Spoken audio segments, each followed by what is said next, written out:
All right, I got a bunch of things to get to. Probably won't have a chance to get to all of them, but we'll start with this. Kate Beckinsale left her fans worried about her most recent post on social media. She posted and then quickly deleted a photo of her mother, Judy Lowe, with a black eye on Instagram. Yeah. And the caption that she wrote wasn't super helpful in explaining what happened. She wrote, "My mom is hurt. Everything in me just wants to scream.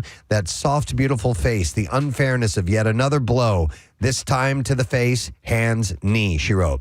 Some think she may be hinting that her mother fell. The actress did share a text exchange with her mom as well that seems to show that the pair is taking the bruise a little lighter than Kate's caption might have you think. Her mom apparently texted her a picture of herself and then joked saying, "Going for purple." So... But she just kind of left it hanging out there. Didn't say, "Man, my mom fell. Yeah. It sucks." You know? I saw that. I follow her. And I saw that picture pop up. And I'm like, what the hell happened?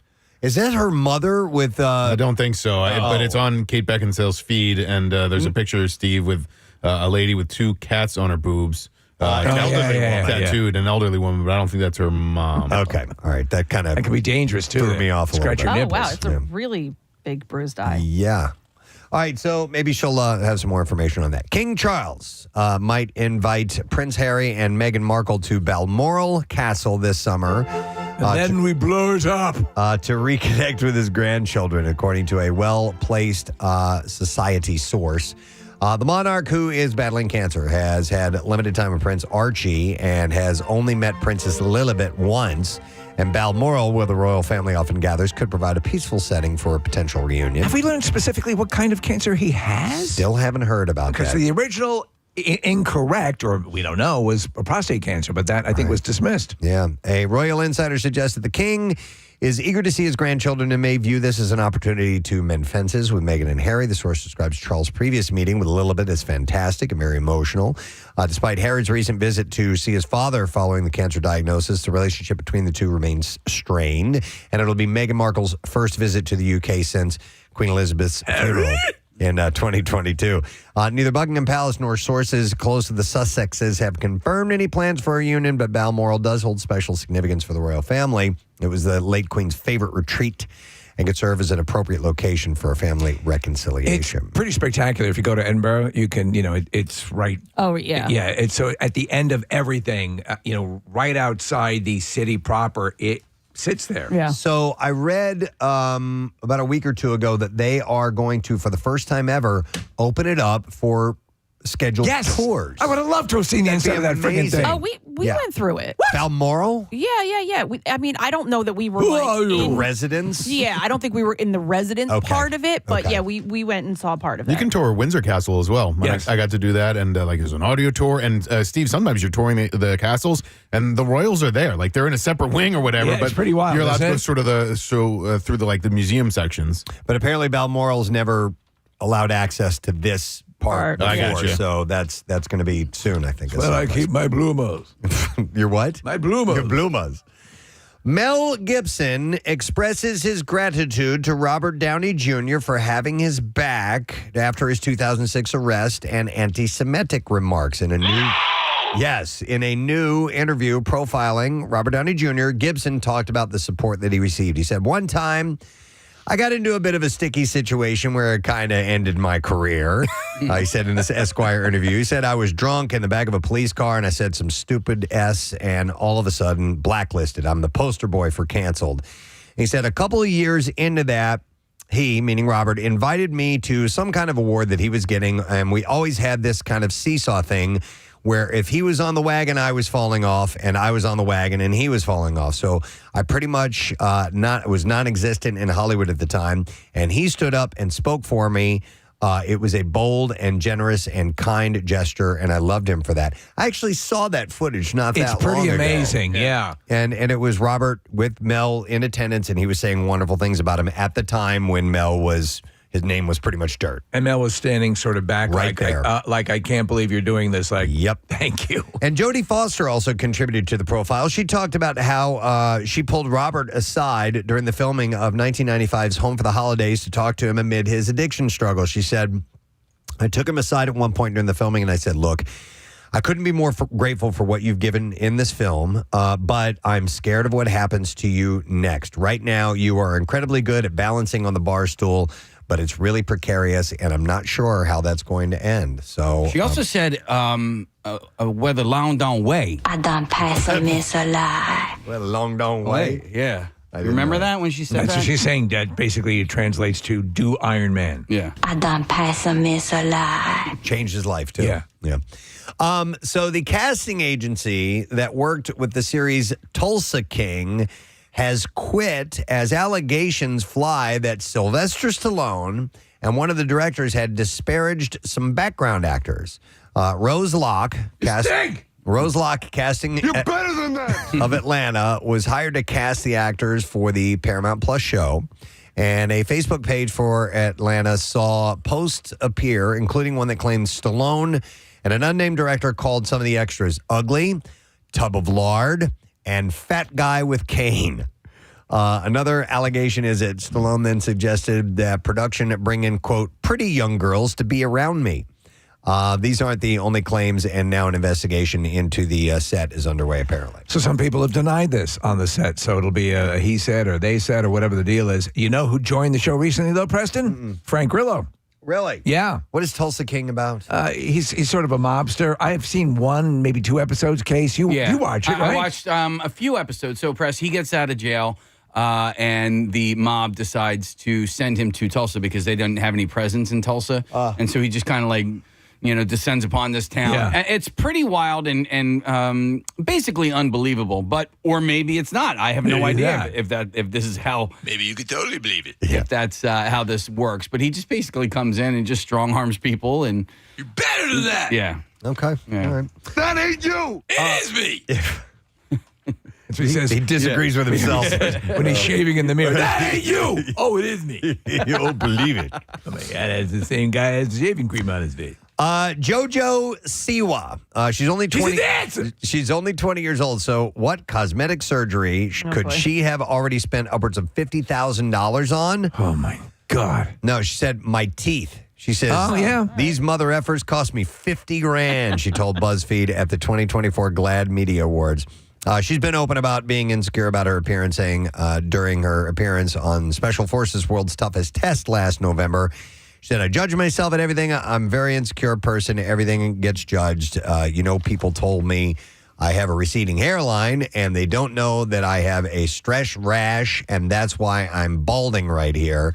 A 12-year-old shouldn't have a stress rash on their head. That makes them bald, but I did at the time. So, but yeah, apparently she spent $50,000 on teeth. Well, the new choppers look good. Yeah.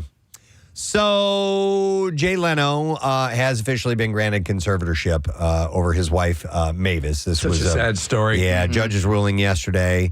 The judge agreed that keeping Mavis in Jay's care was the right move, adding, I think she's in the least restrictive environment.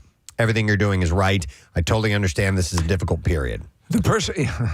The person that you've gone through life with and navigated with, and this is why this is such a horrific thing, dementia, Alzheimer's, anything of that nature, that looks like the person you've known all this time, but they're not, you know? Steve, correct me if I'm wrong, but isn't their marriage like one of those Hollywood success stories? It's legendary. Yeah, okay. Legendary. And he's just been like devoted to her his entire life and everything. Yeah. Man, that's awful. It's terrible because the last report we had was there are times when she doesn't even know who he is. Oh, So- Right. no. Yeah, so she's been described as having advanced dementia, leading to Jay's filing of the conservatorship. So he did get that.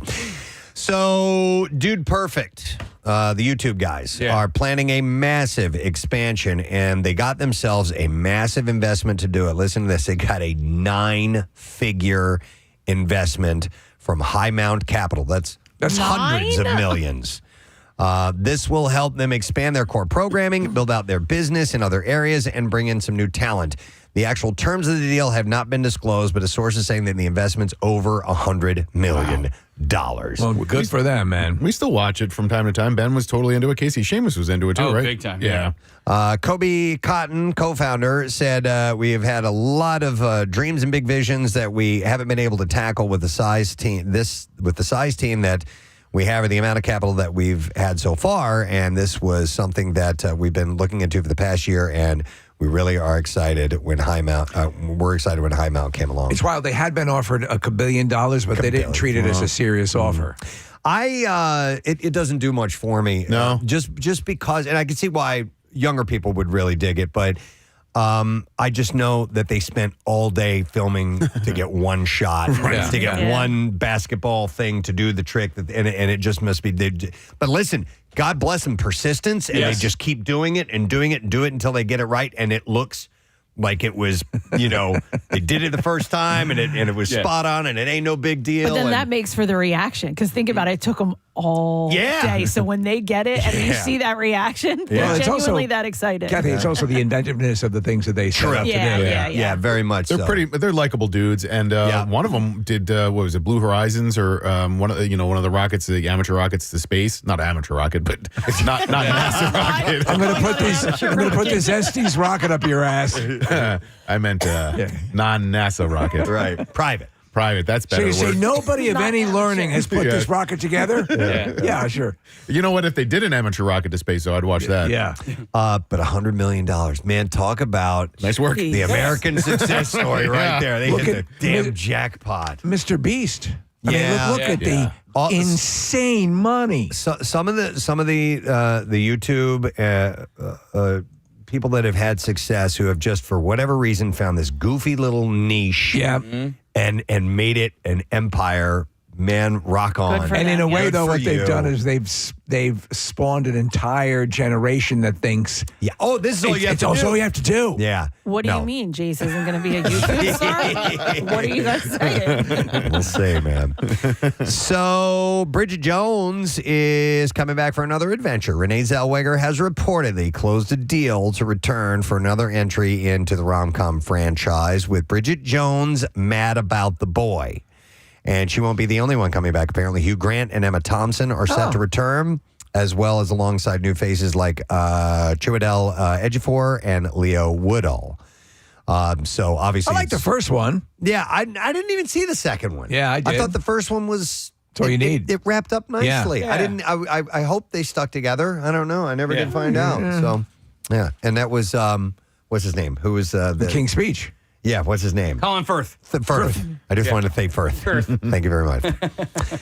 Joker 2, the trailer came out. I watched it this morning. Folie à Deux, confirming at least in one part that the film may be more of a musical, as the trailer shows. I don't think so. That's what this article says. There are definitely musical moments, and they're playing up as very dramatic in its presentation.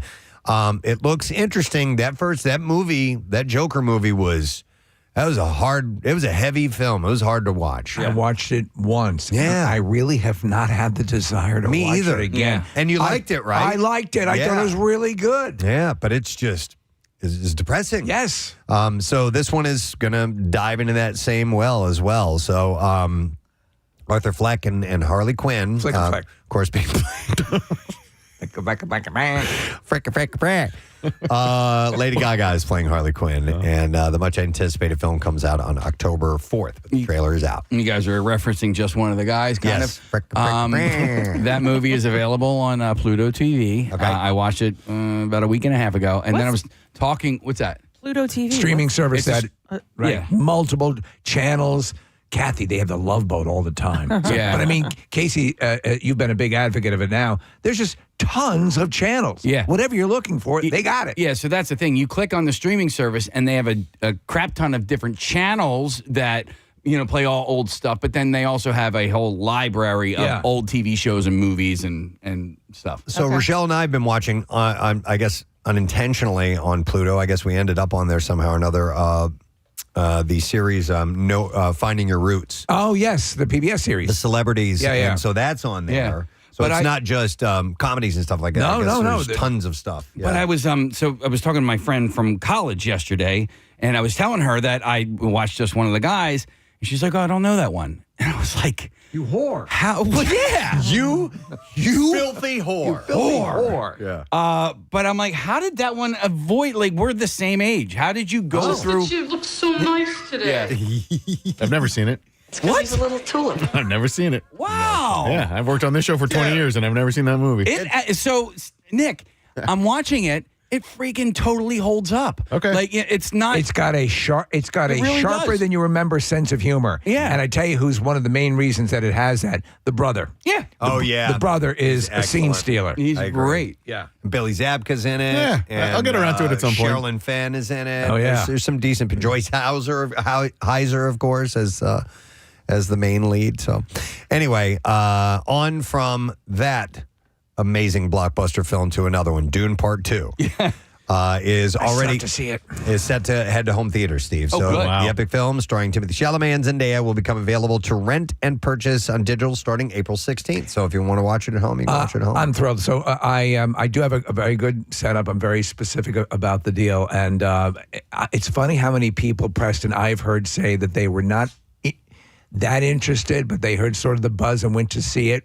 The second one. A lot of haven't seen the first one, but loved it. So I'm so excited for this. Yeah, I was a little late to the Dune game, and now I'm totally on board and really enjoying it. I also saw, Preston, that Kung Fu Panda 4, which just hit theaters, is also making it to streaming services like this week or next. And there's such a quick turnaround from stuff being in theaters to being at home. So there's a strong case to be made. Like right now, I follow the Film Threat guys. They're very insightful as far as how Hollywood is handling certain things.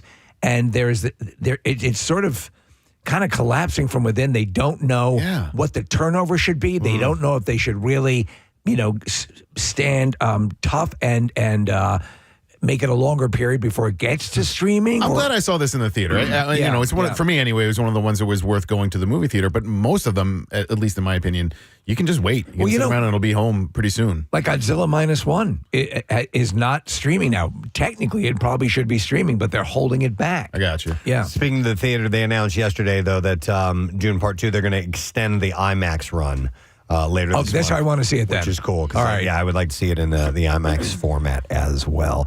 Last story, and then we'll get to some clips, hopefully.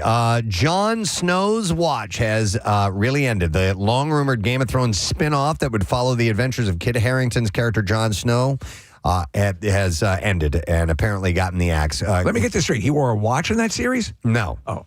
Where did I say? What did I say? His watch. No, Oh. he's the Night's Watch. Goddamn thing stopped running. No, it's a thing called the Night's Watch. Was he your favorite that he was part of. character? Arya Stark was my favorite, and Jon Snow was my second favorite. Oh, okay. So yeah, Not Ned. Ned. Ned Stark. Needle-Nose Ned?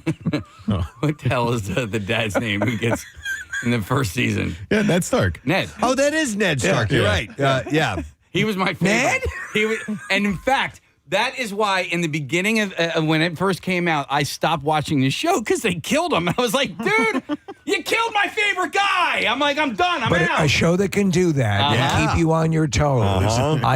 That's what I thought was awesome. It's about like The it. Boys. The Boys. You never know. Yeah, who's going to get the axe? Yeah, Your number might be up. Sean Bean. That's who it. played him. Yeah. Sean Bean. Yeah, I was And like, his sister is Flicta.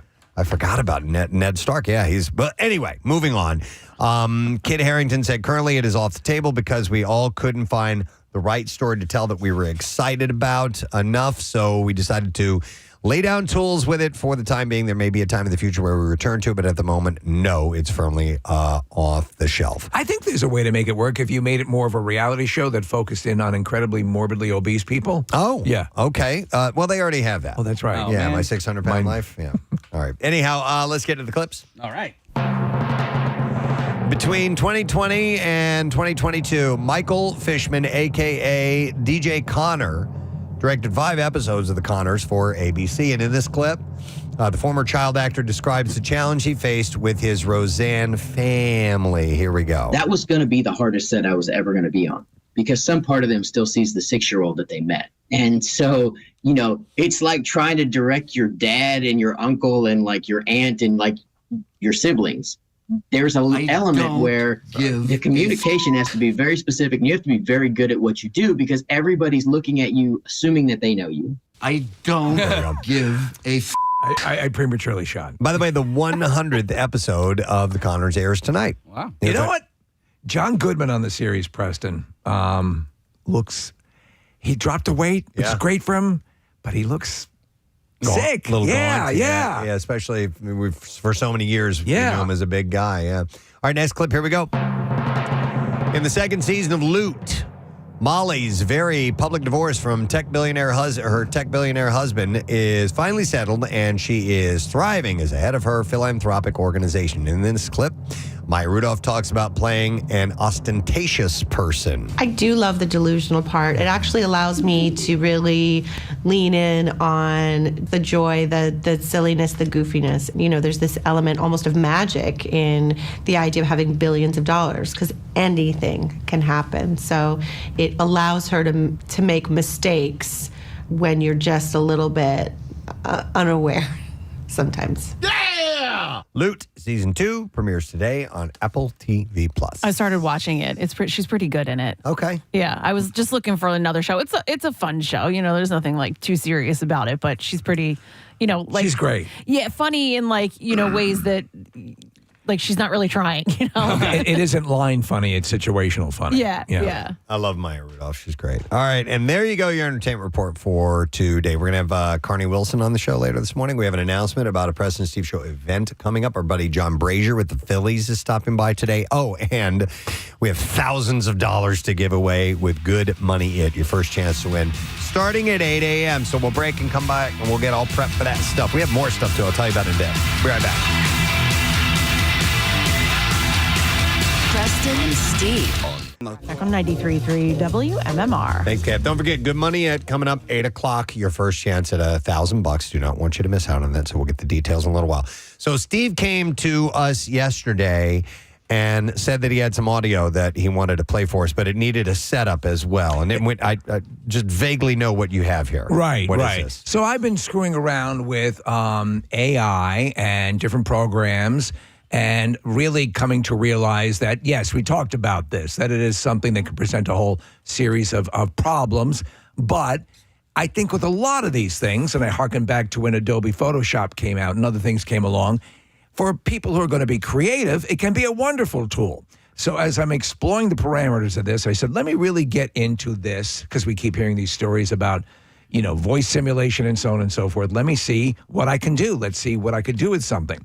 So I had a couple programs, and I had a few editing programs, and I'm going through all of them. And I said, I need some really clean audio to really run through this, where I can really give a wide variation of a particular person's speaking style. Okay. And I want it to be a speaking style that we would all be familiar with. Okay. Well, we'd done Christmas at Christmas Cookie Cove. Gary Lauer. Oh, my God. And you recorded hours of audio of Gary here repeating these lines. Right. And doing a lot of lines in different inflections, too. Different inflections. Yeah. You just hit on the exact reason, I think, and you'll have to tell me that this is so successful. And then I want to ask you how you did this, too. All right. So, and so really when you get down to the actual mechanism, it's just tinkering, basically, to get it is surprisingly easy. But let's see if the proof is in the pudding here. Let's start with the first one that I did, which was Gary. It might say S in his pants. All right. So, question. So you've created this simulation of his voice that this AI can mimic. You now send it dialogue, and it repeats it back to you. So I wrote everything you're going to hear, and we have about 18 clips. Oh so this is AI Gary. This is not Gary at all. So if there's any confusion, this is me. This is my brain, Gary's voice. All right, so this is the first one. And we know Gary's voice well. Yeah. Let's see how this goes. Here we go. What a day. First I took a shit in my pants, and then my jam fell out. Wow. Oh, my gosh. Yeah. What the hell? Yeah. Is that not amazing? That's crazy. And amazing and a little disturbing. Disturbing, right? Yeah. I mean, it blew me away. So let's do the dog, the park case. Is that there? Fourth one down. Yeah. All right, you ready? Wait. There it is. Yep. All right, here we go. Let's try this. Look, I'm not saying I'm proud of this, but every once in a while, I enjoy spreading peanut butter on my junk and letting the dogs lick it off at the dog park. So it's I hear 95% there. Right. So there's some that are better. Just a tiny bit where I'd go, is that really him? But it's, dude, for a simulated voice, that's pretty incredible. So let's do piss smell. Piss smell. Okay. These are not in the same It's order. Oh, they're not? Okay. Yeah. All right. All right.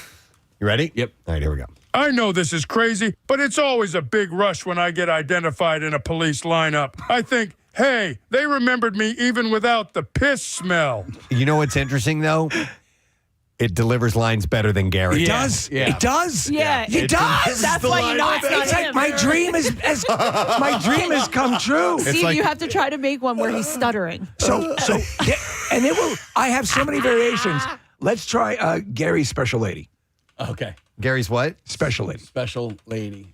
Okay, special lady. All right. Man, I'm sorry. That's Not all a problem. There's a lot of them.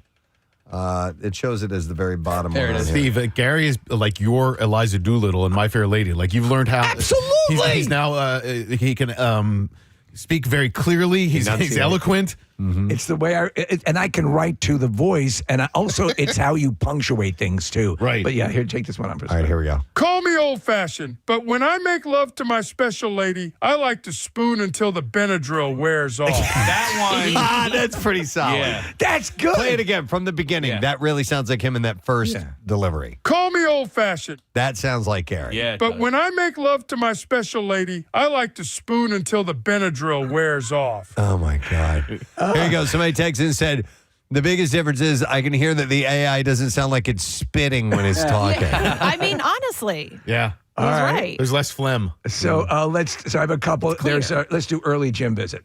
Okay. All right. That's, I think, the very top one. Yeah, I'll lead them in that order for your case. Is Gary going to file a lawsuit? after Wait, this is not Gary. This okay. is AI Gary. All right, we just went to checking. great lengths. So this is, and I just needed a voice that we would understand. Gary said none of this. Gary wrote none of this. I just happened to have a ton of clean audio of him.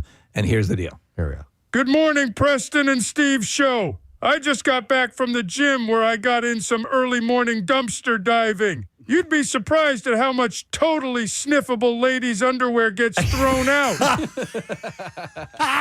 A few people, Steve, are saying it kind of sounds like Gary trying to do a Homer Simpson impression. There's a little bit of that. Yeah. So, but stop and think of I had so many variations of the same sentence. And I think Right. that's why it's like 95%. Yeah. Let's do F, marry, or kill case. Ready to rock. Here we go. All right, here we go. I like playing my own version of F, marry, or kill. Except in my version, I kill them first, and then I F them, and then I dissolve them in battery acid. Oh, my God. They would use that one in court. All right, so before we play any more of these, Is that not amazing? it's pretty incredible because it's very, very, very, very close. And especially if you were to, if the audio wasn't quite so clear, if we were to play it like down a phone line filter, you would go, okay, that's probably him. That's how people are being deceived. Yeah, That's through how the people are phones. being deceived. Yeah. Kathy had a story this morning, and I don't know if they were employing AI to do it, but for you as an alert, this is AI Gary. Again, this is not Gary Loward speaking. I didn't record him saying these things. I simply used the system to replicate his voice and then knew how to punctuate and write so that it sounds very close to him. You know what, though? But you're right about that news story that I had because I'm thinking, and the woman said it, the mother said, I know my daughter's voice, and it sounded like her. And I'm thinking, well, how did they mock her voice? But maybe it's something like this. We are now going to have to come up with passwords. Yes.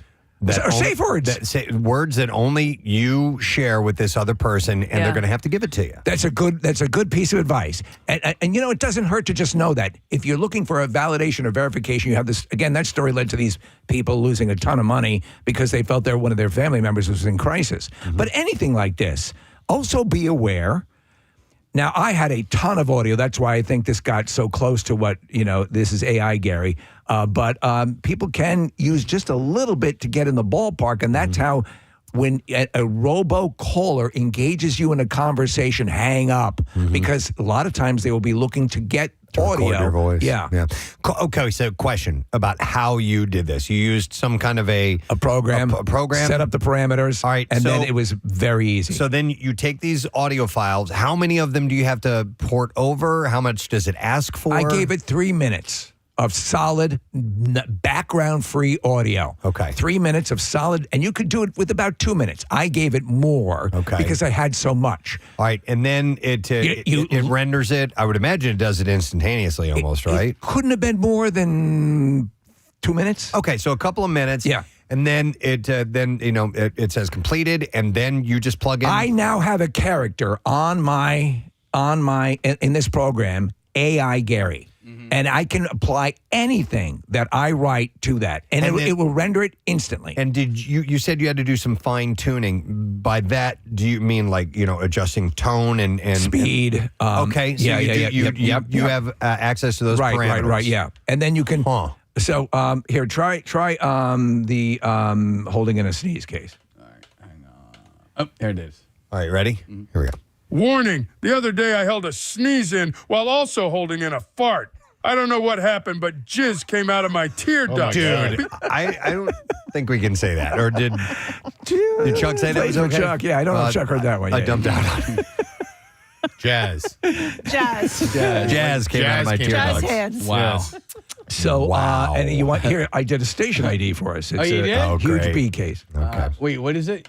Huge B. Okay, yeah. gotcha. All right, here we go.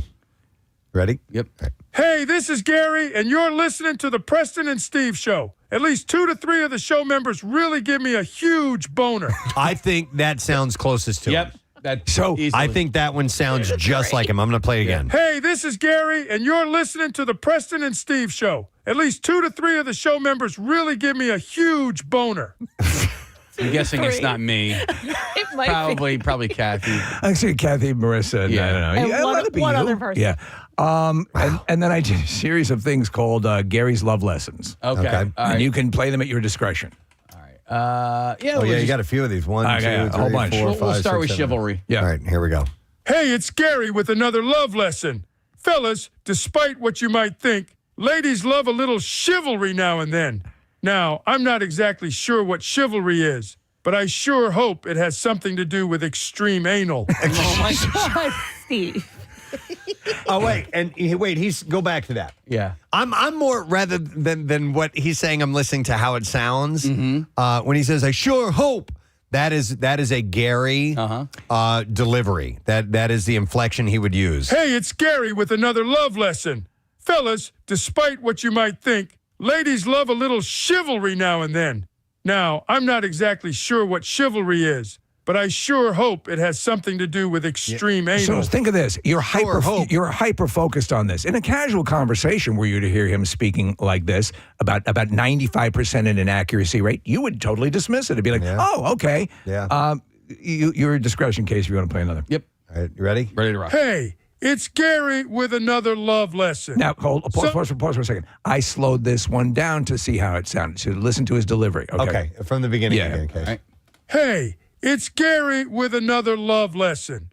Sometimes the best way to spice up your marriage is by bringing a third party into the bedroom. Above all else, be respectful of her wishes. If she's not into it at first, ask if she wants to watch while you bang the goat. Oh my goat. Oh, man.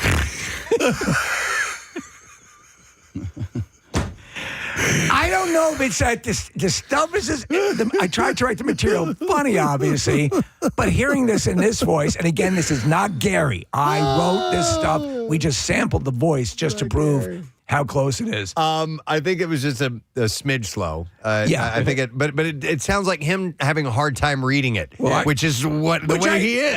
By the way, Yeah. you'll remember this. Yeah. The program listened to tons of audio of him slowly trying to read. You're right. So you want to do a few more? Yeah, I wouldn't do them all. Okay. All right, you ready, Case? Yes, his body language. Hey, it's Gary with another love lesson. One of the keys to successful dating is knowing how to read her subtle body language. For example, if she flips over the table while screaming, "Please don't kill me," you probably aren't doing all you could be doing to put her at ease. Somebody texted in, and I think, Steve, that maybe you should do this, is if we have enough audio of Bill Weston. I know he's no longer here. I can do it. He's no longer with But us. I would love to have access to Bill's voice. We can have AI Bill. He's going to sue us. Yeah, you're right. Right. Again, this is He's retired. Yeah, this is not the person. This is not so. And I that's why I played it for Chuck, because we are in a gray zone. Yeah. All right, keep going. All right, here we go. Hey, it's Gary with another love lesson. Fellas, if you want to drive your lady crazy in bed, just keep talking about how you believe the earth is flat. That crap drives the bitches insane. Yeah, yelling Gary is the closest to actual and Gary. So what I tweak it, you know. Casey, from the beginning of him, that last The flat Earth one? Yeah, Okay. hang on, just want to hear it. Hey, it's Gary with another love lesson. That's it. Yeah, if any of the sentences end with an exclamation point, it sounds like it's Gary. Okay. All right, next one. Great lover. Yep. All right, here we go. Hey, it's Gary with another love lesson. Guys, to be a truly great lover, you must also learn how to make love to a woman's brain. Just remember to jam it really hard into her ear. Oh, my God. If you're just tuning in, this is AI. Steve took Gary's voice and replicated it with an AI program and tweaked it a bit and then punched in this text, and this is it responding. This is it repeating it. So let me just ask you, this way, are you blown away by this? Yeah. Yes, it is close enough. Yeah. To where it's pretty freaky. I'd like to see what you could do with our the show members here, based on like our conversational style. Because we talk normal. And by the way, it's not difficult once you get it set up. So I mean, literally, I could create hundreds of these. So here's the thing I think that would really ring true to everyone is if they heard their own voice that way, and it might make me go, I don't ever want to hear this again. Right. You know, it might make me go, this is now I'm terrified. Yeah. Yes. But I don't know. I haven't had that. I haven't had that sensation yet. This might be a little more powerful. Right. All right. Let's do another one. All right. Here we go. Hey, it's Gary with another love lesson. If you want to bring your orgasms to the next level, try having sex with the lights on. Nothing beats jacking it in front of your car with the high beams on. Dude. It's not right. Yeah, that's one where I can picture Gary saying it. We know it's not true because Gary doesn't have a car. That's right. That's why I purposely left it obvious that this is AI and not, I mean, we're simply using a voice sample. No access to high beams. Yeah. We got more of these. Here we go. Here's Gary with some more love lessons. I have found that the best way to seduce a woman is to be someone else who is better looking and has an income. Give it a try. Where he says I have, we actually play this again, just from right here. All right. I have found that All right, hang on. Oh, it sounds like I have 3 testicles. Yeah. So when he says that, Right. I have 3 testicles. all right. Do you have that? I have it. All right. Here we That's go. it. I'll play it. 3 testicles. I have found that Yeah. So there you go. Yeah. Listen, I mean, that's what take this as entertainment and a warning. All right, here's another Somebody one. says we could play a game, Gary or AI. Yeah. Gary or AI Gary. We could have him record actual ones, and then we could have the AI. The giveaway is going to be the ability to complete a sentence. Oh, I know. All right, here's the next one.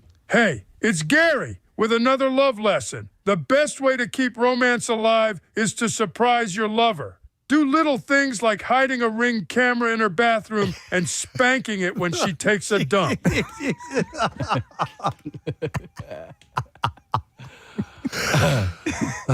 then this is the last one. All right, here we go. Hey, it's Gary with another love lesson. Guys, don't underestimate the importance of foreplay when you're playing with yourself. Let yourself know you respect yourself before you drop a load in that sock. Oh, my God.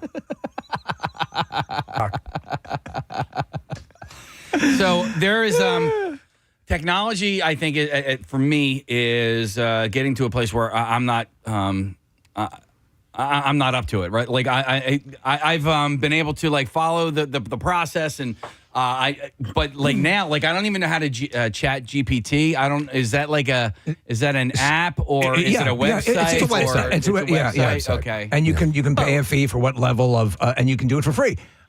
Here's the deal. I as opposed to running away from it, I'm going to I'm going to run right into it so that I know what to look out for. And Preston, a tuned ear that you have, was able to pick the things that I would listen for now and go,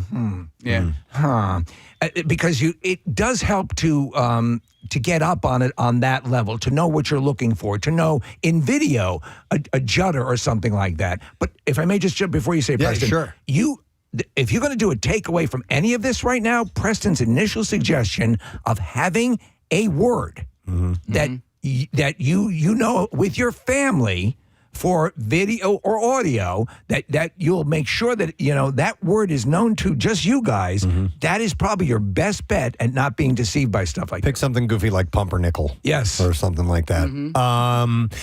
To illustrate something on how you can fool someone down a phone line, let us not forget that Bill Weston was all in. Yeah. That Casey was Gary Lauer that one time. That's right. And that was simply just talking down a phone line. Yeah. Now, Bill had called him. Yeah. Thought he was calling him. That's kind of a different story. So, Right. but still, you had him going for a little bit until we heard, is this Casey? Steve, when you feed these lines into the AI generator, while you're typing them, if you end the sentence with an exclamation point or a question mark, does it change the inflection at the end of the sentence? It does, and it will not always change it the exact same way. So it depends. What I'm beginning to learn is contextually. Like, for example, if I want a little bit more emotion on a sentence where I might not end it in an exclamation point, I can, if it is the second sentence in a series of 4 sentences, right, it might give me the inflection I want. And so what would you type? Like a period or ... or sometimes it will take a pause, and sometimes it'll go ... Are you serious? Yeah. Dude, that's hilarious and messed up. By the way, more than one text have come in saying this. Somebody said, I tuned in late and I thought Gary had died and you guys were honoring him. Wow. No. Well, yeah, maybe we should do a wellness check. Yeah. I think I'm surprised he hasn't called in yet.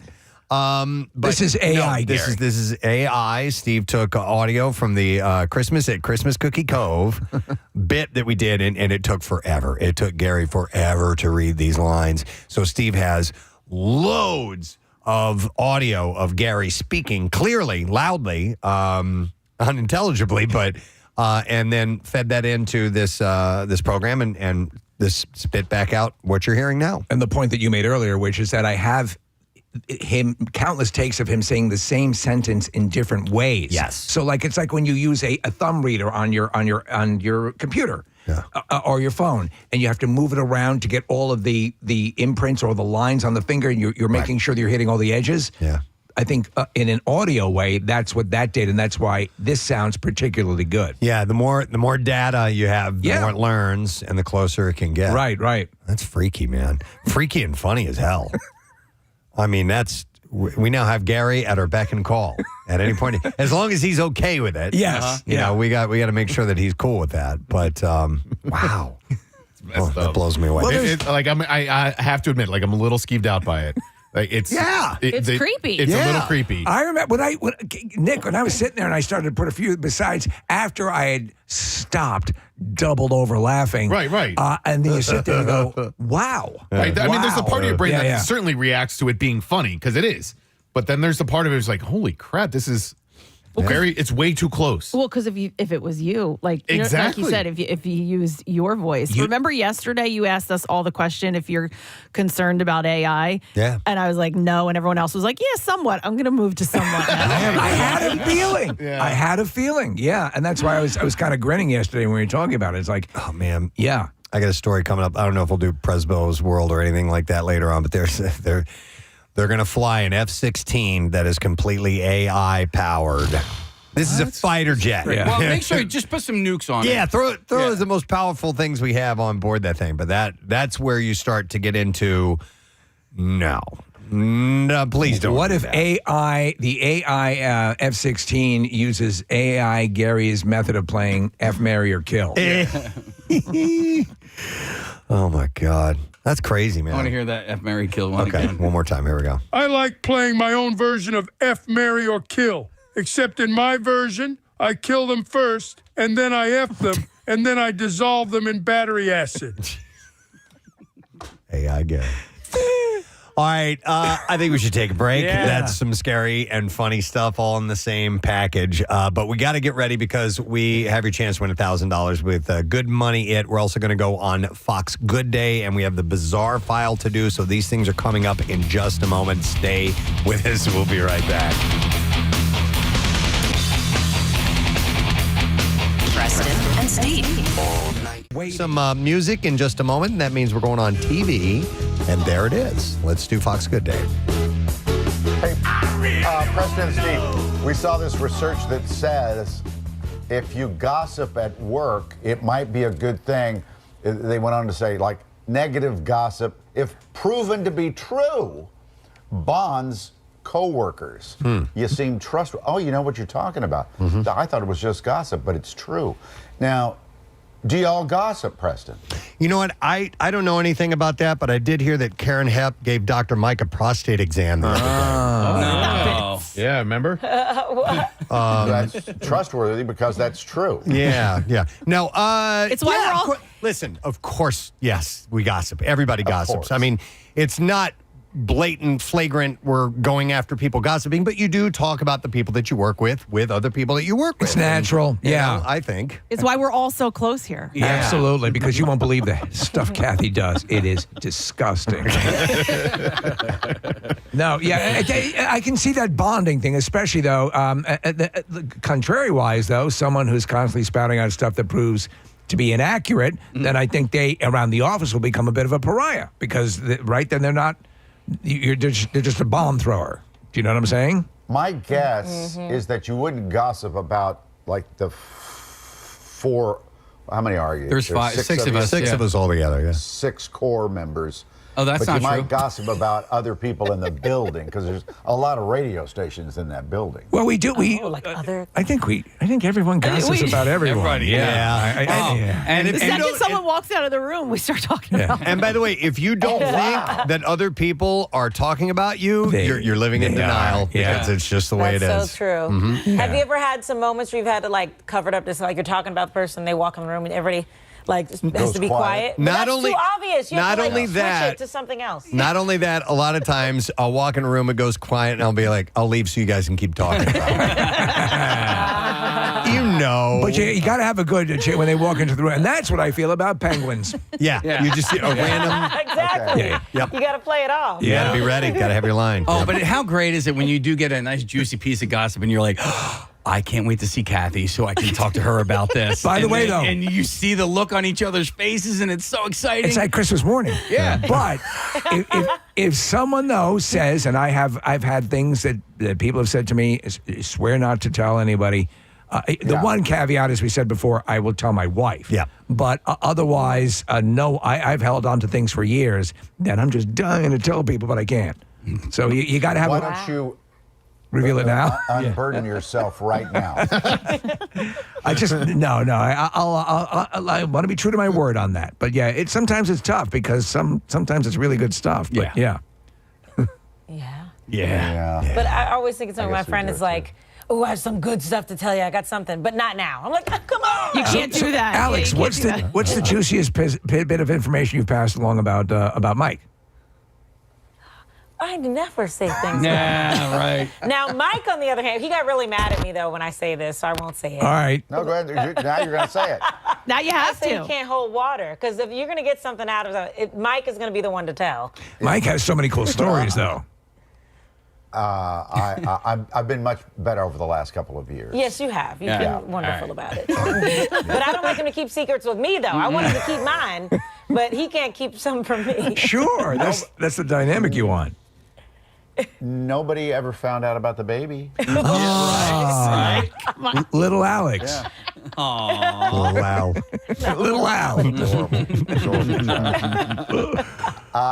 We'll see you next week, everybody. Bye, guys. Take care, guys. We'll see you. Oh, my gosh. All right. Let's do this quick. We got to get traffic because it's already 8 and we need to do the good money yet. So, Kathy, what do you have for us this morning? We have a closure in West Philadelphia. Walnut Street closed between 42nd and 43rd. That is construction on the Schuylkill eastbound, backing up 202 into Belmont, then heavy the Boulevard to the Vine. Westbound Fair Avenue to South Street, the Boulevard to Belmont, the Blue Road out to Gulf Mills. 95 southbound, heavy Cotman to the Vine. The Vine westbound is slowing from 95 to Broad Street, the Ben Franklin Parkway to the Schuylkill. Eastbound from the Schuylkill to Broad, and then on the Blue Road southbound. That's slow the Mid-County tolls to the Schuylkill, Media to Baltimore Pike, and then on the north northbound side. It's jammed 95 to the Media Bypass. A disabled vehicle on the boulevard northbound at 9th Street. Pennsylvania Turnpike westbound slowing Willow Grove to Fort Washington. The overturned tractor trailer cleared off of the New Jersey Turnpike southbound at the Delaware Memorial Bridge. That is gone. This traffic report brought to you by Whole Foods Market. Save on tropical flavors at Whole Foods Market. Get 5 yellow mangoes for $5 with Prime through April 16th while supplies last. Shop in-store or online. Terms apply. And that's your traffic on 93.3 WMMR. 93.3 WMMR Philadelphia. It's time for a Good Money It keyword. All right, and the word is cashmere. Let me spell that for you. C-A-S-H-M-E-R-E. Think cash and mirror. C-A-S-H-M-E-R-E. We'll give you until 15 minutes after the hour to enter it. 3 ways to do it. I've been told there's 3 ways. Now again, yeah. WMMR.com. Via the MMR app, or you can text it to the special contest short code number, which is 45911. One random entry will win $1,000 in our company-wide contest, and each winner will get a call from Beasley. Make sure you answer your phone. The contest rules are available at WMMR.com, and our fine sponsor for this promotion is McLaughlin Plumbing, Heating, and Cooling. So again, let me give you that word, cashmere, C-A-S-H-M-E-R-E. Come and get that money. WMMR presents Preston and Steve's Bizarre File. And it's brought to you by Family and Company Jewelers. Save hundreds on the ring of her dreams at the Family and Company Jewelers Viraggio Bridal Sale. It's April 25th through the 27th. You can visit FamilyJewelers.com for all of the details.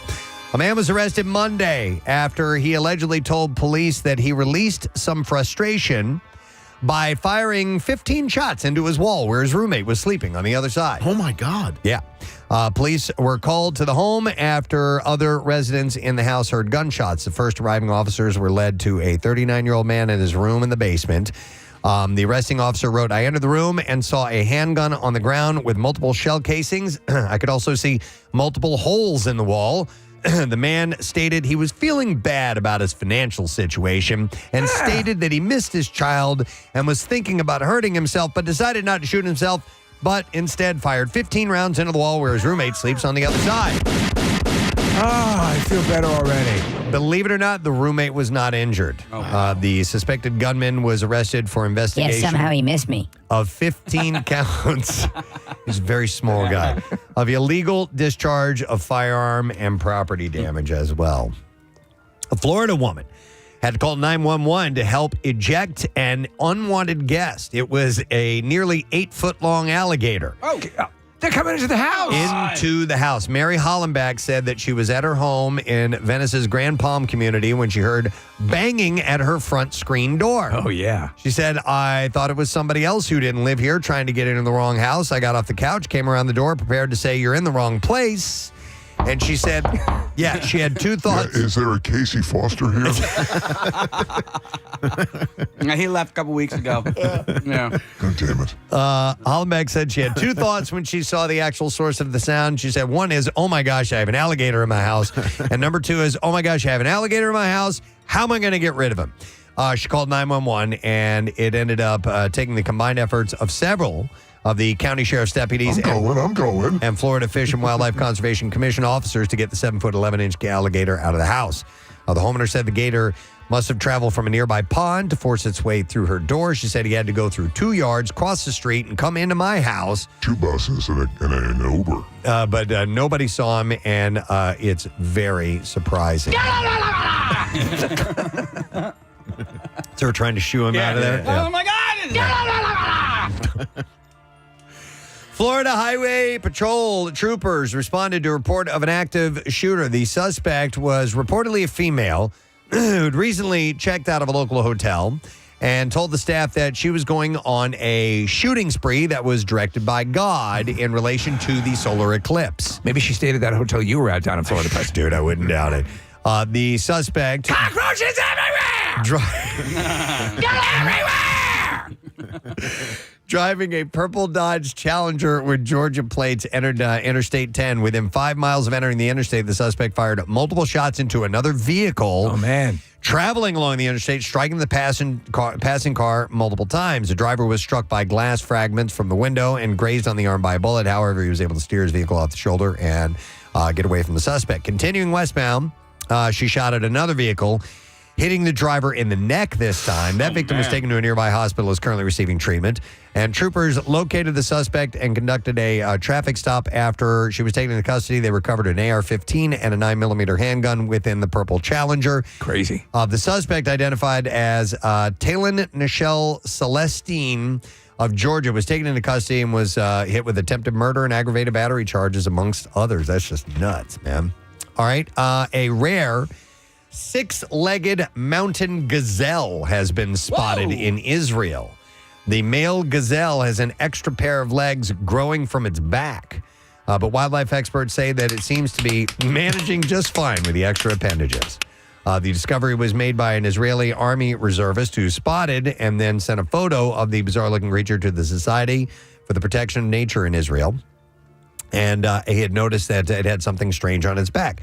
Contrary to expectations, the report said the gazelle is healthy, strong, and has 3 female gazelles and a fawn from the previous fall. The bitches love the extra leg. Player, the bitches love that extra legs. Is a gazelle and an antelope the same thing? They're related. similar. Yeah, similar family. One has an additional leg growing out of its back. Oh, okay, yeah. He has been seen hosting the females in the fields, and the extra legs Welcome to Antelope Chat. on his back pose no challenge to him.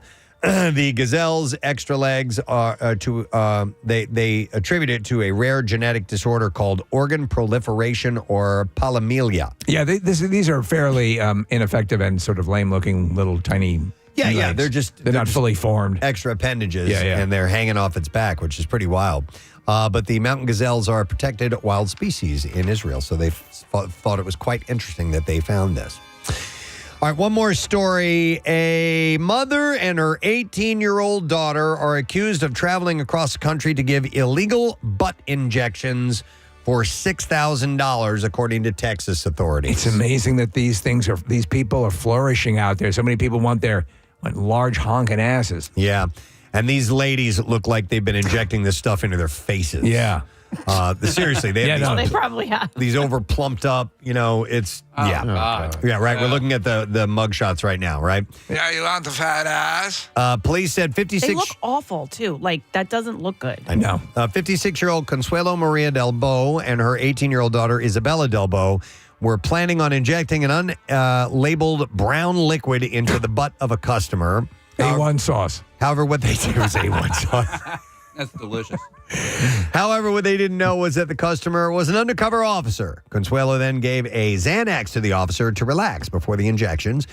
She was paid $6,000 in cash to do the procedure. The mother-daughter duo was arrested during the sting operation conducted by the FDA and the Houston Police Department. Officers seized bags of illegal injectables and medical supplies.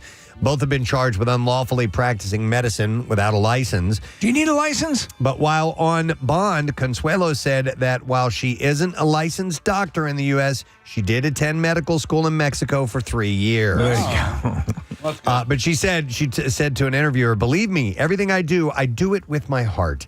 And everybody knows me. They know me. I do it because they really need it, and it's not just because they pay me." A1 or Worcestershire. Prosecutors said the FDA is now in the process of testing those substances to see if they are A1 sauce or not. Did I show you guys the picture of the girl on the beach in Clearwater? Yes. She clearly had butt implants, and it was hard to look at. I was like, They sit up so high. Well, Right. and not only that, Steve, you can see the lines. Oh my God! Where the actual implants are, and it's pretty clear. Like if you see a bad breast enhancement job, Right. and you can see the outline of of the actual implants. That's the way this woman's butt is. Why is that desirable? right? That's what I'm looking. I'm like, wow, her And when ass you, is huge. Kathy, when you sit, what is the sensation like? Is it like you're? It's like you're on a bouncy ball. Yeah. No, I don't know. Hey, here's an interesting thing. You want to hear about Worcestershire sauce? Yes, please. Yes. Nick pulled up the Wikipedia page for Worcestershire sauce. Well, it's a popular butt liquid. I use it all the time in you do? various dishes. Yeah, absolutely. It is a fermented liquid condiment invented by pharmacists John Wheely Lee and William Henry Perrins, because it's Lee and Perrins is There you go. famous, Worcestershire, yes. Worcestershire sauce. It's got the little bag around it and all that stuff. I feel a little down in the dumps looking for a pick me up. And they invented it in the city of Worcester, in Worcestershire, I guess is how you actually pronounce it, in England, during the first half of the 19th century. What was the... So here we would call that Worcester. I'm going to spread this on my meat. But Worcester is how it's pronounced, like in Worcester, Yes, Maine. absolutely. Worcester, Massachusetts. And then Shire, I guess, turned to shear, so Worcestershire. Where can I get a good sauce for my steak? And but I don't know exactly what is in it. I think are there Well, obviously pharmaceuticals now. That we It don't... says it right there on the right-hand side, Preston, main ingredients. anchovies. I was wondering. Okay, so malt vinegar, spirit vinegar, anchovies, tamarind, garlic, onions, molasses, sugar, salt, spices, and flavoring. I think I default to A1 over Worcestershire sauce. Yeah. Well, Worcestershire is not a dipping steak sauce. If I'm gonna go with it's the more of a steak. marinade. Yes. But if you're gonna dip, then steak sauce. Yeah. And there's Heinz 57 and a bunch of other ones that are like But honestly, if you go to like Five Guys, they have A1 as a topping. Do they? Highly recommend you getting an A1 cheeseburger at Five Guys. So I'm not a steak kind of guy, but on burgers, having a little bit of A1, yeah. Yeah. Also, Preston, and then anybody else listening, if you're making scrambled eggs, Worcestershire sauce and Tabasco sauce, mix that in with your eggs. It is. And my buddy, you remember Stork? Everybody thought the Stork was brain damage. I'll give you another tip. There was at Steak and Shake restaurants in St. Louis, they would serve this dish called chili five way, and one of the ways this sauce they would put on there. What? I had that. You've had chili five way. I did. Essentially, it's just ketchup with some Worcestershire mixed into it. It is c'est magnifique. Everybody thought the stork was brain damaged. So try that sometime as a topping, as you mix in a little Worcestershire with ketchup. Right. Yeah, I like Good those. stuff. I'm a big fan now of the aioli, Aioli's great, yeah. dipping sauce for French fries. If you're ever in the international aisle in your local Acme markets, I highly recommend, and Casey, this would go with your scrambled eggs recipe. It's a sauce called Lizano. It's Lizano. Yeah, we have that. Okay, it's great. And I haven't dabbled with it too much. I really like it. It's got a little bit of tamarind. It's kind of like a mix between A1, Heinz 57, but I was first introduced to it in Costa Rica 20 years ago, and whenever I see it, I buy it because you can't buy it in a lot of grocery stores. But I saw it in Acme like 2 or 3 months ago. Here's a legitimate question: is there an A2? I don't know. I don't think so. Is it what is the one? What does the one stand for? Sorry, you have 1 minute to enter the word cashmere. Oh, okay. What are we doing here? We're going off on This this is the connoisseur. What the hell are we doing? What's happening? The word is cashmere. CASHMERE. All right, for the Good Money It. And you can do it through WMMR.com, through the MMR app, or text it to 45911. All right, enough of the Worcestershire chat. All right. We're going to take a break. We're going to come back in a moment. And a little bit later on, Carney Wilson's going to be joining us. Our buddy John Brazier from the Phillies and more. We'll be right back. Stay with us. Oh, and we have an announcement when we get back, too. Don't miss that. Music. Drum roll, please. This is a return of a very cool event that has been going on for a number of years now. We love it. This event is going to take place Monday, May 6th. There will be 3 separate locations for you to participate in Kathy's Cut. Yes. Beautiful. Benefiting Wigs for Kids again. And I think we did 3 locations last year, right, Kath? We did 2 we did 2, locations okay. last year. We had one salon that was not able, that's worked with us for years, that wasn't able to do it last year. So we got a new salon, Vibe Salon in Mount Laurel, New Jersey. They're in again this year. Gravity Hair Salon has been doing this since day one when we cut my hair here in the WMMR studio. Yes. And then David Arnold Hair Salon, they're back again this year. So we have 3 locations in like 3 totally different I love it.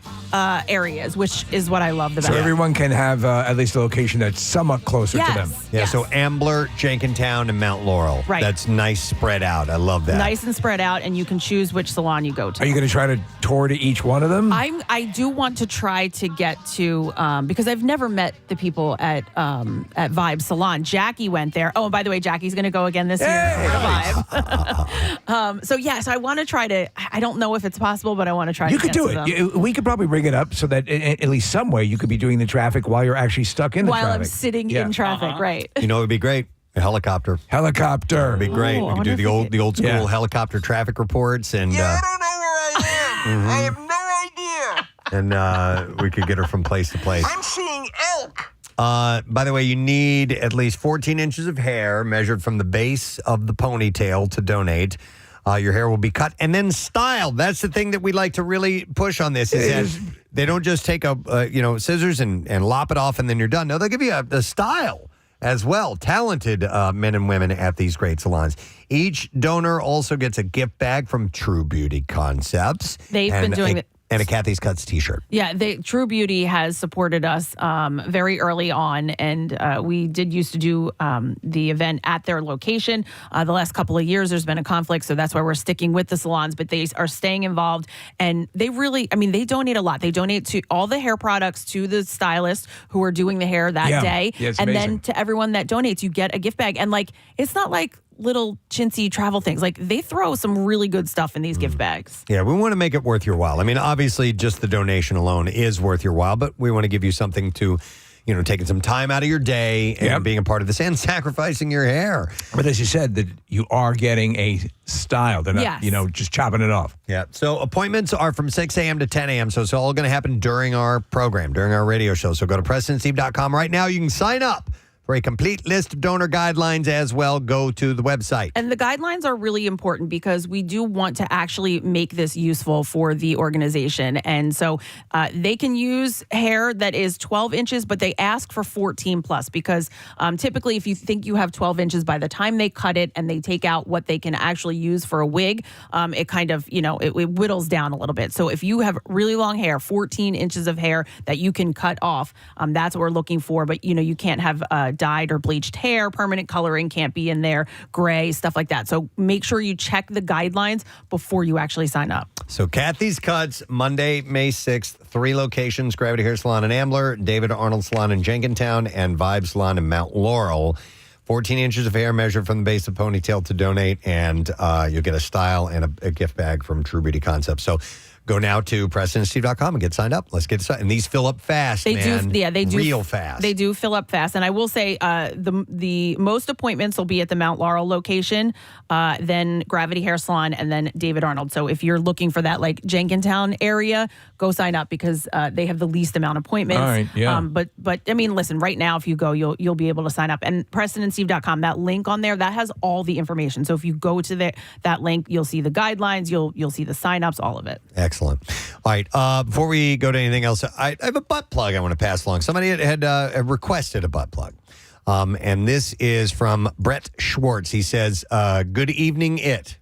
Good evening, it. He said, my funeral home, Goldstein's Rosenberg's Funeral Directors, and this is wild, is hosting a community pro wrestling event. Oh, wow. Called the Saturday Slam Down Showdown, and all proceeds are going to go to the Hebrew Association of the Deaf, HAD, which is the local charity in dire need of funds, he said. Well, that's pretty cool. I thought so, too. He said this thrilling, fun-filled charity event is going to feature former WWE superstars The Barbarian and The Warlord. Well, if it's not well attended, you know how they can fill those seats. What? It's a funeral. Stop it. With a guest appearance by Ricardo Rodriguez. And these, along with the other crumb bums, he says, will wow the crowd as they battle it out during the ring. It's going to be taking place April 13th. It's a Saturday at the Newtown Athletic Club. which is in Newtown, PA, on Pheasant Run. Doors open at 6 p.m. First bell rings at 7. Snacks, T-shirts, raffles, all available. Tickets are $20 and to $35 and can be purchased at. And he sent a link. Yeah. So Nick, do you have that? I got it. Yeah. Brett, Okay. Brett texts in from time to time, and he always signs his texts. Uba. Yeah, so thanks, Brett. The information's up on the community page of PrestonandSteve.com. And those things can be a lot of fun. Yeah, he said these smaller wrestling matches. And he said ticket sales have been light. And he said, we really want to make this, we want this to be an I want to fight you event. So we can donate as much money as possible to the Hebrew Association of the Deaf. I want to fight you. A butt plug would rock on, but a post on the community page would also be greatly appreciated. So that's from Brett Schwartz. So Brett, you got it. They should have their own, the Riz and Making Frank Rizzo. Yeah. Yeah, right. The Riz as a wrestler. Yeah. I don't want to talk to you. Oh, the Riz versus the Miz. The Riz versus the I'll Miz. break it over your head. Right? Yeah. You got your character. Yeah. He even gets to count down the start of it. 1, 2, 3. And they get started. And let's go. So Just me. Oh, Just- you really? always watch No, that. or what if there was a tag team? Just the 3 of us, 4 of us, me and you. Yeah, and of course he's great at talking smack. You're a coward. Yep. You're a creep. Yep. You're a creep. He just By myself, I'll take you physically. Wow. He's a natural. He even calls out, You're a yellow sneak. "You're a yellow sneak." Wow. You're less than a man. You're See? less than a man. He's taunting. All right. Well, He anyway. knows how to do it. All right. So, Casey, I think we need to do Totally Presbo. Totally Presbo. Hi, Presbo. Okay. I saw this story this morning. Gold has turned into money for Costco, where the metal sales began last year and have turned into a cash cow for the big box retailer. They are selling ounces of gold, gold bullion. I remember when they introduced this. Costco. And it's exploded. I bizarrely want to buy an ounce of gold. I want a brick of it. How much is a brick cost? Jesus, dude, forget it. I just want one. An ounce is right now $2,357. And by the way, it is gold has been going up. Yeah, oh, yes, it has. It's been a boom in the past few months. Okay, so I know someone Casey, who has the bricks, right? And they have them in a safe in their house and all this kind of stuff. But like, I guess like anything else, like when are you cashing that in? Or? When you feel right, when you feel the number is where it is good for you, when because gold is it's a commodity and it fluctuates, and you can make money on your investment. It's really that's all it is an investment. If you buy it and you're like, oh my God, what am I? But you stick it in your safe or wherever somewhere, and it is worth what you paid. Hopefully, the value goes up, and it's an investment of sorts. Now, it's a very risky investment. It is, but it will always retain a value. Yeah. So it's not something that can just be evaporated with the, and when times are tumultuous, gold tends to go up in value. But I seriously, not that long ago, I was like, it'd be cool just to own this, and it's still going to be it's going to be have value. But where do I go to buy just straight up, an ounce of gold? And I started doing a little bit of research, and there's places around. William Devane. But now I can know tell that you. there's Costco. Yes. You just go to Costco and pick up 50 pounds of coffee and Gold is an gold. ounce, and an ounce of gold. So it says that sales are so brisk that at Costco that analysts at Wells Fargo expect revenue may now be running at $100 million to $200 million a month, a rapid acceleration since bullion hit the warehouse club in late summer of 2023. They're doing $100 to $200 million of sales a month. Now, how do they make money on this? They sell it for about 2% above the spot price. That's how they make That's their profit margin on this. But I had no idea. And they're cool-looking ounces. They've got this imprint on them. It's not, like the Costco logo or anything like that. Big C on it. I would love to see, like, Preston, they sell in super huge bricks of gold in keeping with the wholesaler kind of thing. By the way, a brick, Casey, the cost of a gold bar can be gotten for about $750,000 when measured with 400 pounds of brick weight. I saw it one time. There was... One time, it might have been in the 1970s, that Fort Knox allowed cameras into the vault. And it is what you think it is. It's just loads and loads of giant gold bricks. And they were interviewing a guy that had been working there for a while. He's like, when I first got here, it was like, it blew me away. It was yes, incredible. of course. He's like, now, to me, It's just heavy stuff that I have to move around. So when the movie Goldfinger came out, and the set designer was legendary for his realism. Ken Adams was the guy's name, and so they were not allowed into Fort Knox to for a critical scene, so they had to sort of recreate it. Right. So he gave his best guess as to what it would look like on the inside, and they wanted to know how he got it so correct? He got it way close. Wow. Yeah, you can probably find that documentary or that feature on YouTube somewhere. It's pretty interesting to see. I mean, it's like, it looks like all the money in the world. Yes. When you see it. But technically, it's supposed to be the gold equivalent of the nation's wealth, but that long ago passed. Yeah, the gold standard, I don't fully understand how all that works, but supposedly all the money that we have is the good news the is equivalent of gold. It doesn't really. Not anymore. It's not. No, it's well past due. Yeah. You know, I'm having a hard time wrapping my mind around unicorns. Yeah, I know, right? What's up with that? How are they? Real or not? Not real. I don't know. Let's go to Presbo's world. Hi, Presbo. Thank you. What did you call it? It's Presbo's world you called it, right? Oh, yeah, I just called it Presbo. Totally Presbo. Hit it again. Totally Presbo is the actual title. I don't know Hi, why. Presbo. I don't know why I started saying Presbo's I'm going world. to get Geddy Lee mad at you. I was thinking of, do you guys remember that science show, Beekman's World? Yes. They used to the kids show? Yeah. I think that's what I'm thinking I was thinking of Elmo's World. Elmo's World, too. Yeah. A different world. So Wednesday, today, Wednesday the 10th of April, 1912, shortly after noon, the RMS Titanic set sail from Southampton's White Star Dock on a maiden voyage to New York. How'd that go? Yeah. Did you know, I found this out yesterday, that Paul Rudd's dad, basically the way that he made a living was Titanic tourism.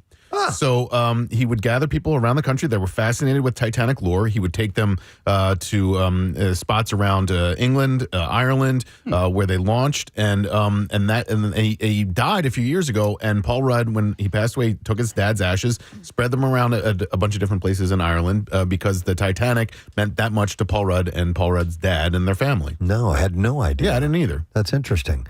The commander was Captain Edward J. Smith. He had arrived early that morning as Commodore, the senior captain of White Star. He often commanded the newest vessel in the company and was the highest paid ship's captain in the world in 1912. The passenger certificate certified the vessel to carry a maximum of 3,547 persons, which would include 905 first class, 564 second, 1,134 third class, and 944 officers and crew. The passengers boarded the ship from around 9:30 a.m. until 11:30 a.m., and she left Southampton, had an estimated 1,846 people on board. As the liner departed, a huge amount of water displaced by her almost caused a collision with the SS New York, who broke free of her moorings and swung towards the Titanic. Ooh. That would have been a good thing. It would have been awesome, though we would never have known it. Yeah, the quick actions of a nearby tug who pulled her out of the way saved the day and allowed the liner's maiden voyage to continue. Where you going to go? With just a small delay. What could go wrong? Yeah. And well, we've been pre-disastered. Everything's going to be great from here on in. So it left there and made the way to Southampton from Southampton to Cherbourg. She had tender ships, the Nomadic and the They're Traffic. delicious. And they were to ferry passengers out to the liner. And apparently there was a big delay that happened, and they were supposed to be on their way at like 5 and didn't get actually going till after 8 o'clock. But at 8:10 p.m., Titanic finally departed for Queenstown, Ireland. And the Nomadic crews were shouting farewells, goodbye, see you in 15 days. Pick a point in history and look at the Titanic you're saying, Nick, about. There's an entire tourism industry built around the fascination with Titanic. The movie, of course, obviously helped spur a lot more of that. But just, in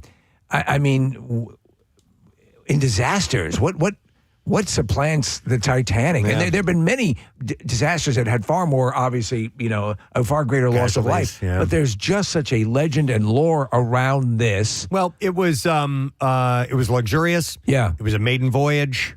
There was hubris involved. Yeah, so exactly. Yeah. There were massive mistakes that were made. So stuff like that, I think, also adds to it. I saw a documentary where this one guy just happened to win a poker match and got his tickets to get on board. Well, listen, I guess part of it as well is they had touted it as unsinkable. Yes. And I think that a lot was made in the press about that before its launch, and then therefore this happens and it's huge. Did you see the day, and it's a very cynical thing that the White Star Line did, the day after it sunk, it immediately called back the promotional material and put in parentheses, unsinkable-ish. When I got married back in 2004, we got married at the Franklin Institute. The reception was there, and they had the Titanic display. And so we had wedding photos on the steps of the Titanic, which had been recreated from the movie and from the ship itself.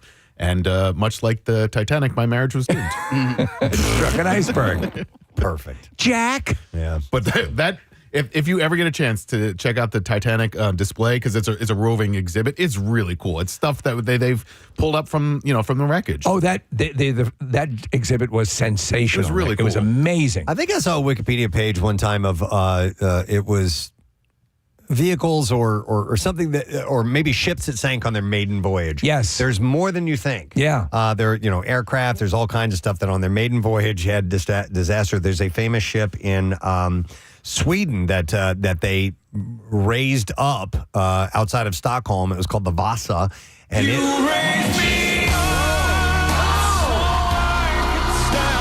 Shut the f*** up!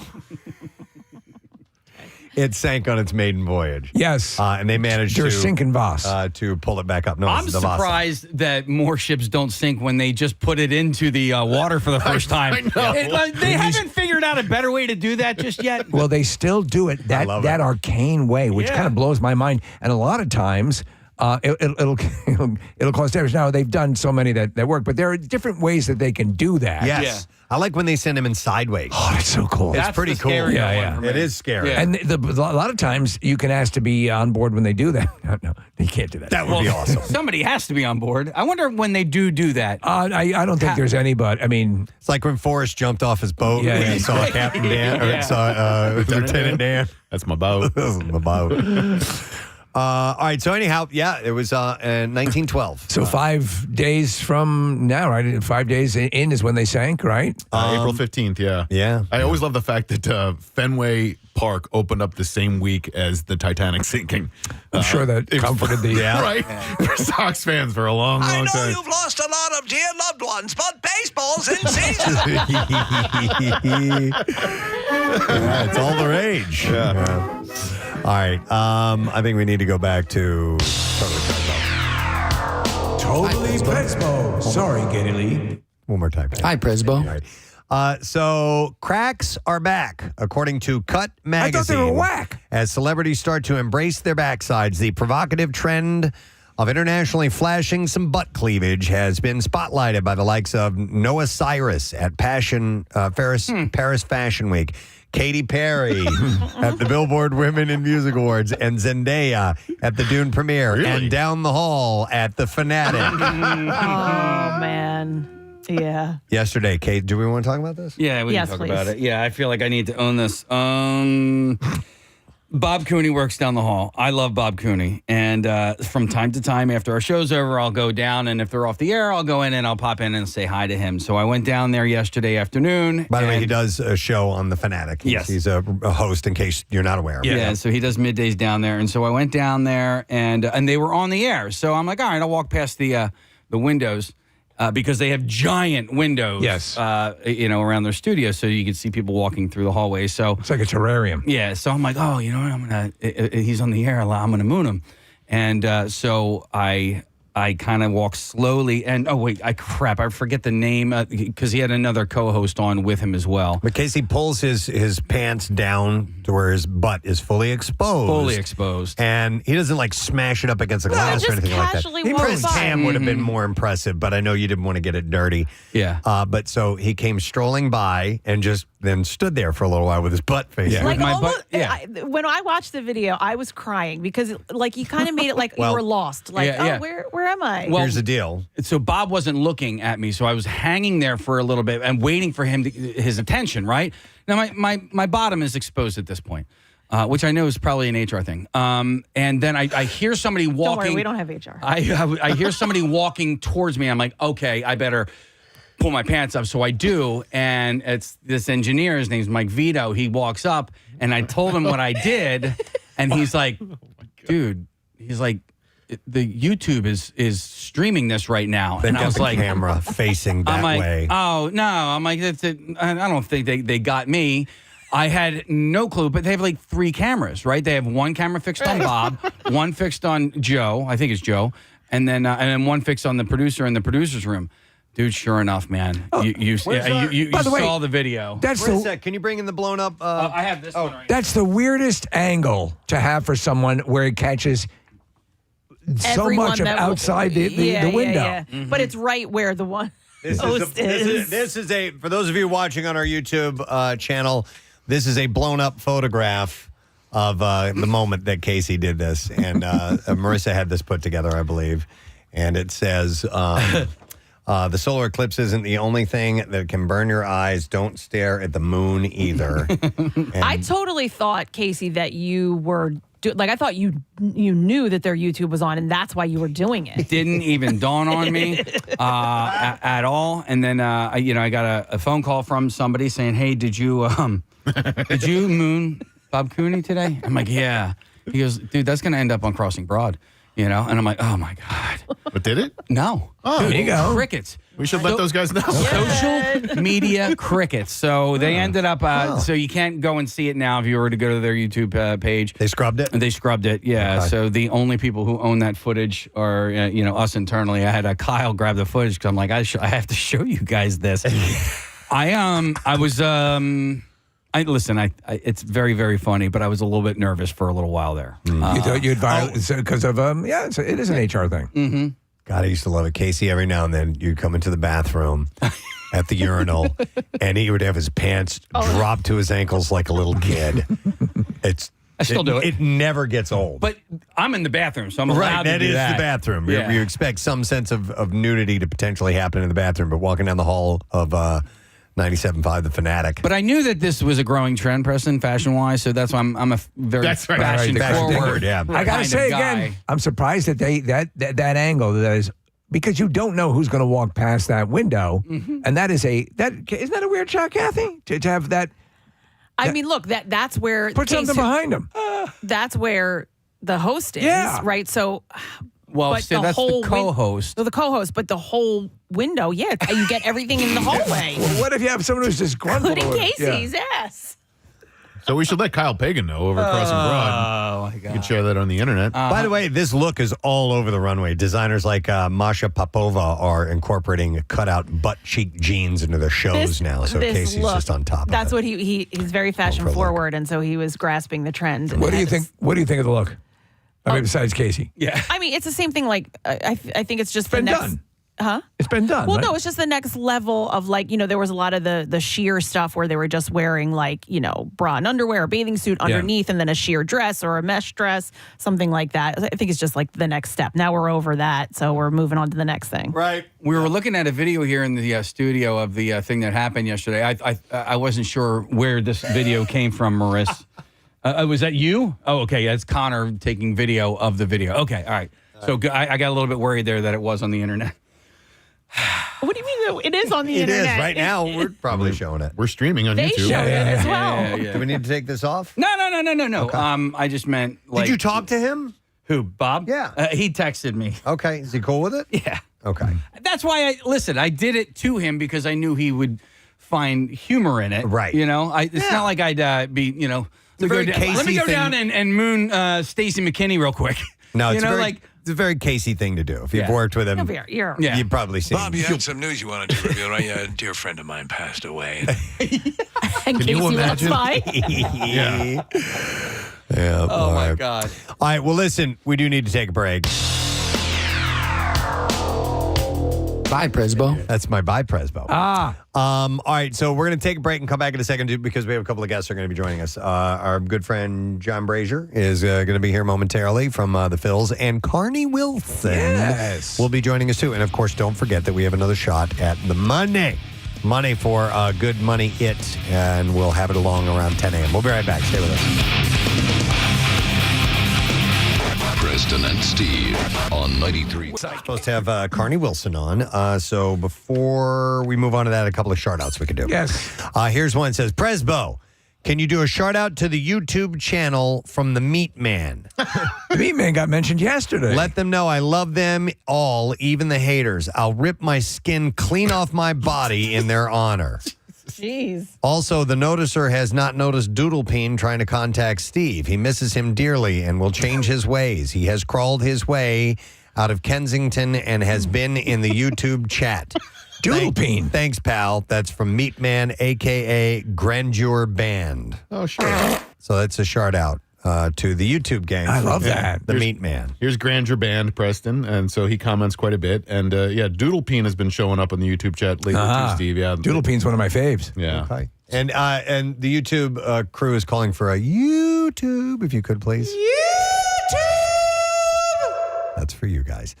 Then here's another one that says, hey, Presbo, I was wondering if I could request a shout out for my older, in all caps, older sister, Wendy Rank, who is turning 50 in April, even though she's much older than me. She has been a rock for our family who has had a rough couple of years. Us two and our younger sisters bond over the show, which we've all listened to for a very long time. That's awesome. Thank you, you guys rock. And that is from David Pope.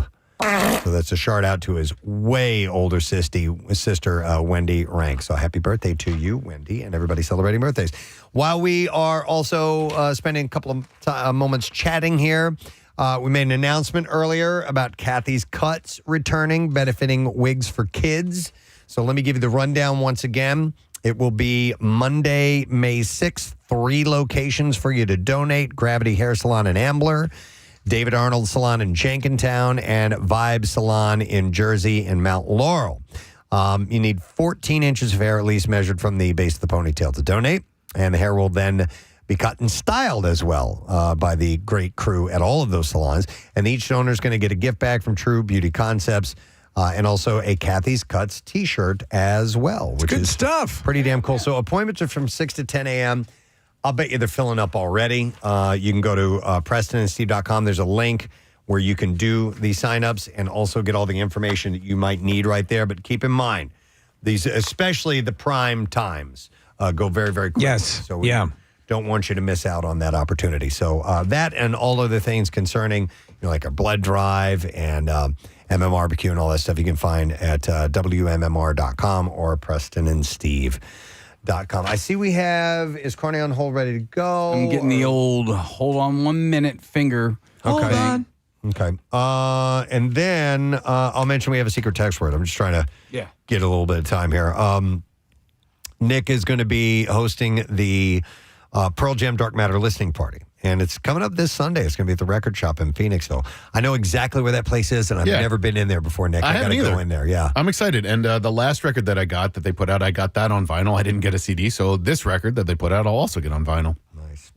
So you'll be able to hear the whole album before it's released. You get an exclusive prize pack. It's cool. Pre-order Dark Matter at your local store as well. So is it a record? Text word secret to 39333. What? Sorry, is it a record shop? Like they only sell records? Do you sell, That's CDs a good question because Okay. I don't know, but they definitely sell record and they have records. They have a huge collection of it. It's a really cool spot right on Bridge Street in Phoenixville. There's a scene in the last Loki series where the girl Loki goes into a record store and just sits down on a couch and throws some headphones on and listens to it. I was like, oh my God, I want to do that. It's Lou Reed, right? That she's listening to? So Velvet Underground, but yeah. That's a great scene. All right, our guest is on the Xfinity mobile guest line, ready to go. Yeah. And we have had her on. It's been a long time. It's been a while. Actually, but she has got a show which is premiering on the 16th, which is a Tuesday, on Access TV, at 8:30 p.m. I like the title of this. It's called Sounds Delicious. I get what they're doing there. With Carney Wilson. And let's welcome her now. Carney Wilson is on the show with us this morning. Oh, sorry, I got to play the music. Hi, Carney. Good morning. Hello. Good morning. It is great to have you on once again. Real quick, Carney, you came by to visit us ages ago. You used to, for a short time, didn't you live in Manayunk? I did. That's right. Yeah. My husband and I, when we got engaged, he was in a band called Wanderlust, and he was out, in that area, and because he's from Philly, so he's like, "Come on, I'm not a West Coast guy," and I'm like, "Well, I'm not really an East Coast girl, but I'll do anything for you." So I packed up.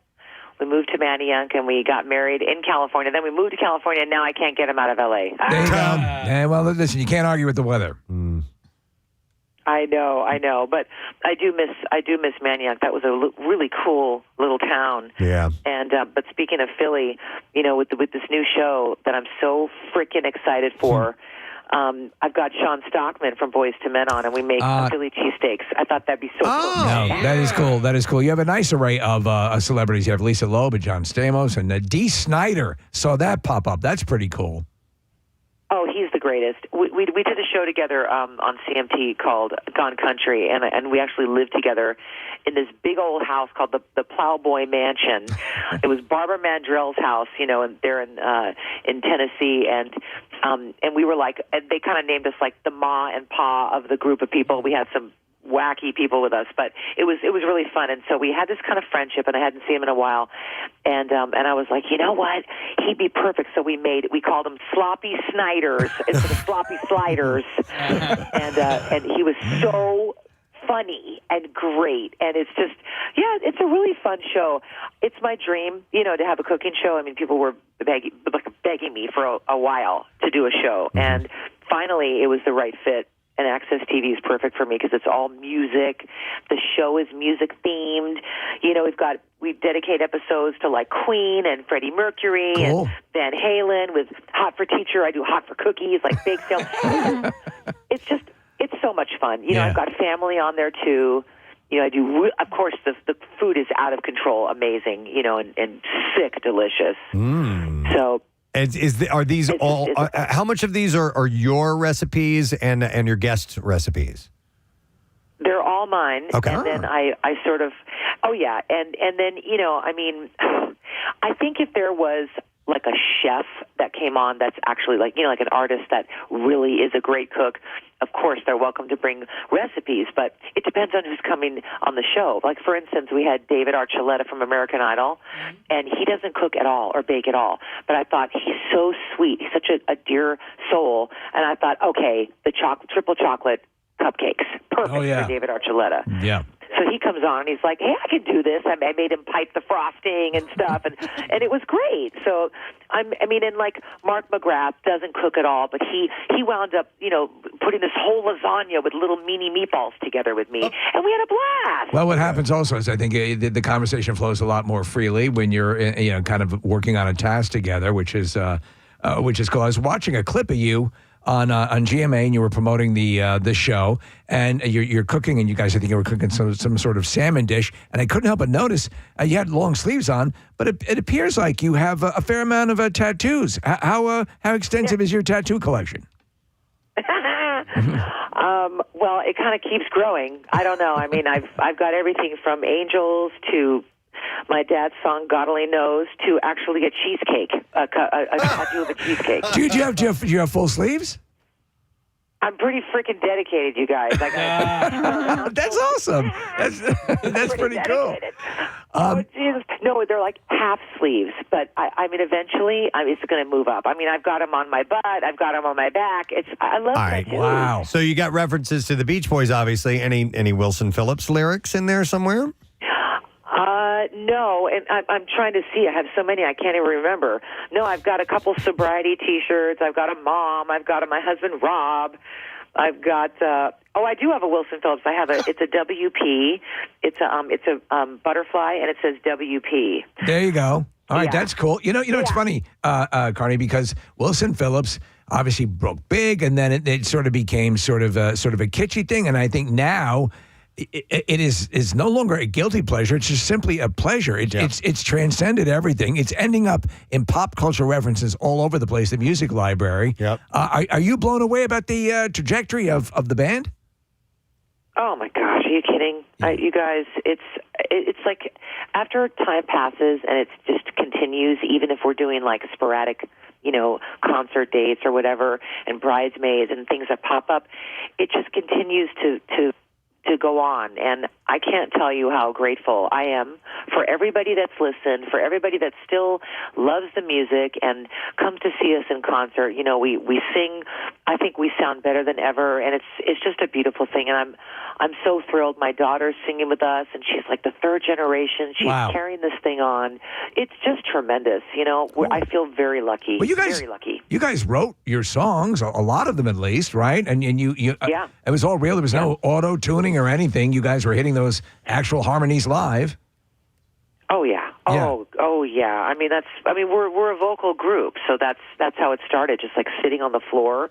Well, back in the day, we were taking bong loads, so we were wasted. Right. You know, that's how that started. That's a great answer. Let me add. Go ahead. Speaking of that, it was really funny when John Stamos came on the show.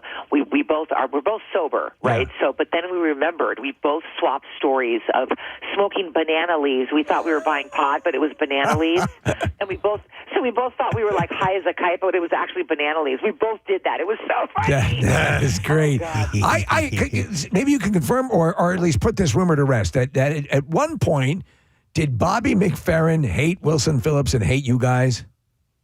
Oh God, yeah. We went to Japan for this the Tokyo Music Festival, and it was very like political. So I don't even know if we really won. I think they pulled some strings, but Bobby McFerrin was dying to win for "Don't Worry, Be Happy," and even the Beach Boys were there. Mike Love was there, and I don't know what happened, but it was like we won for Song of the Year for "Hold On," and Bobby McFerrin was pissed off. That just seems insane that the guy "Don't Worry, Be Happy" is yeah, just enraged. I know. Don't worry, but I'm angry. Is really yeah. It was so funny. I mean, I felt really bad actually because he was really pissed. But Wow. it's okay. I mean, you know, it is what it is. It is what it is.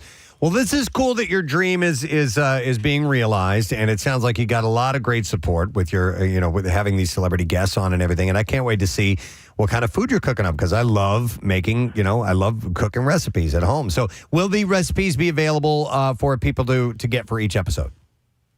Oh, 100%. Yeah, Awesome. they're like pop-ups come on the screen during the show, and then it'll all be available, all the recipes, and it's I mean, you can imagine dwindling it down. I have hundreds of recipes, you guys, and dwindling it down to like my top 10 favorites or 12, and we have like side dishes for each one too. So you can't beat Manchego cheese mashed potatoes. I mean, stop it! It's so delish. It does sound so I think good. people are going to go nuts. Yeah. Excellent. All right. Well, Tuesday, April 16th, debuts on Access TV, 8:30 p.m. Sounds delicious with Carney Wilson. Good luck to you, Carney, and hopefully we'll see you sometime soon. Thank you so much, guys. Have a fabulous day. You too, Carney Wilson. She's very cool. I'm a sucker for this song.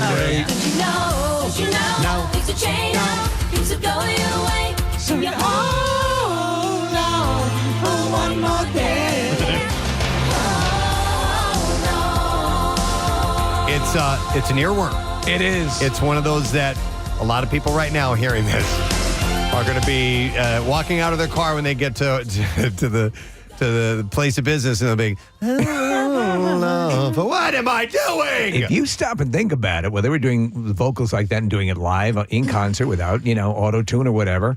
That was the same period of time where Milli Vanilli got busted. Yep. So that was cool. Nice. All right. We segue into another famous voice, and he's going to sing a little song for you right now. Ladies and gentlemen, the director of Fun and Games, our good close personal friend from the Phillies, John Brazier. I got my job for singing a song. I sang at Joe Cocker at a wedding, and that's how the guy looked at me like I've got 10 heads. And next thing you know, he said, "You know what? I think you should be director of Fun and Games for the Fighting Phillies." Really? Were you singing Little Help from My Friends? Or? No, I was feeling. It was a wedding, so it was "You Are So Beautiful." I did it with Joe. It was more John Belushi doing Joe Cocker. Okay. Right? So you got the whole spastic movements. Yes. So somehow that got me my job. Well, go figure. Did not know you that. owe your about career to Joe Cocker. Exactly John. right. I was just talking about, John, we did a commercial for phillysportstrips.com, and we are They're already selling trips for next year. That's for awesome. Spring training. How It's so much fun having you guys down. I got to say, a blast. It is a blast. So, and then the guests were awesome. Brandon Marsh we had him on our podcast, and I love that guy. He's the best. He is the best. He doesn't give that standard trait, rote answer. Right. And it's almost like a conveyor line of answers that are stocked to these questions. Of course, we try to ask. We're not in the sports talk realm, so we don't have to get that done. We just simply want to find out about them. Well, and also, and our guys are good. It's just he is the standard or the best. Instead of so how do you feel about that? And they'll say, well, it's something that we've all thought about, but he'll just go, oh man, I don't know. I guess maybe he'll give you answers like that, like he's really. And if you bring up anything esoteric, like you guys brought up sharks, and the next thing you know, he goes off on a tangent talking about that's his territory, Mr. Shark's territory. Yeah, he's off and running. Yeah, love that guy. Excellent. All right, so John, you are here to talk about the new City Connect. Yeah, Yep. the City Connect unis. On Friday, I'm looking at you guys. Most of you guys are wearing the hats. Love them right there. So we unveiled it last Friday.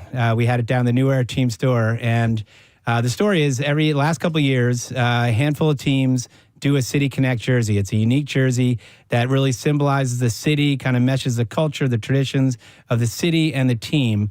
And it's obviously geared towards younger people.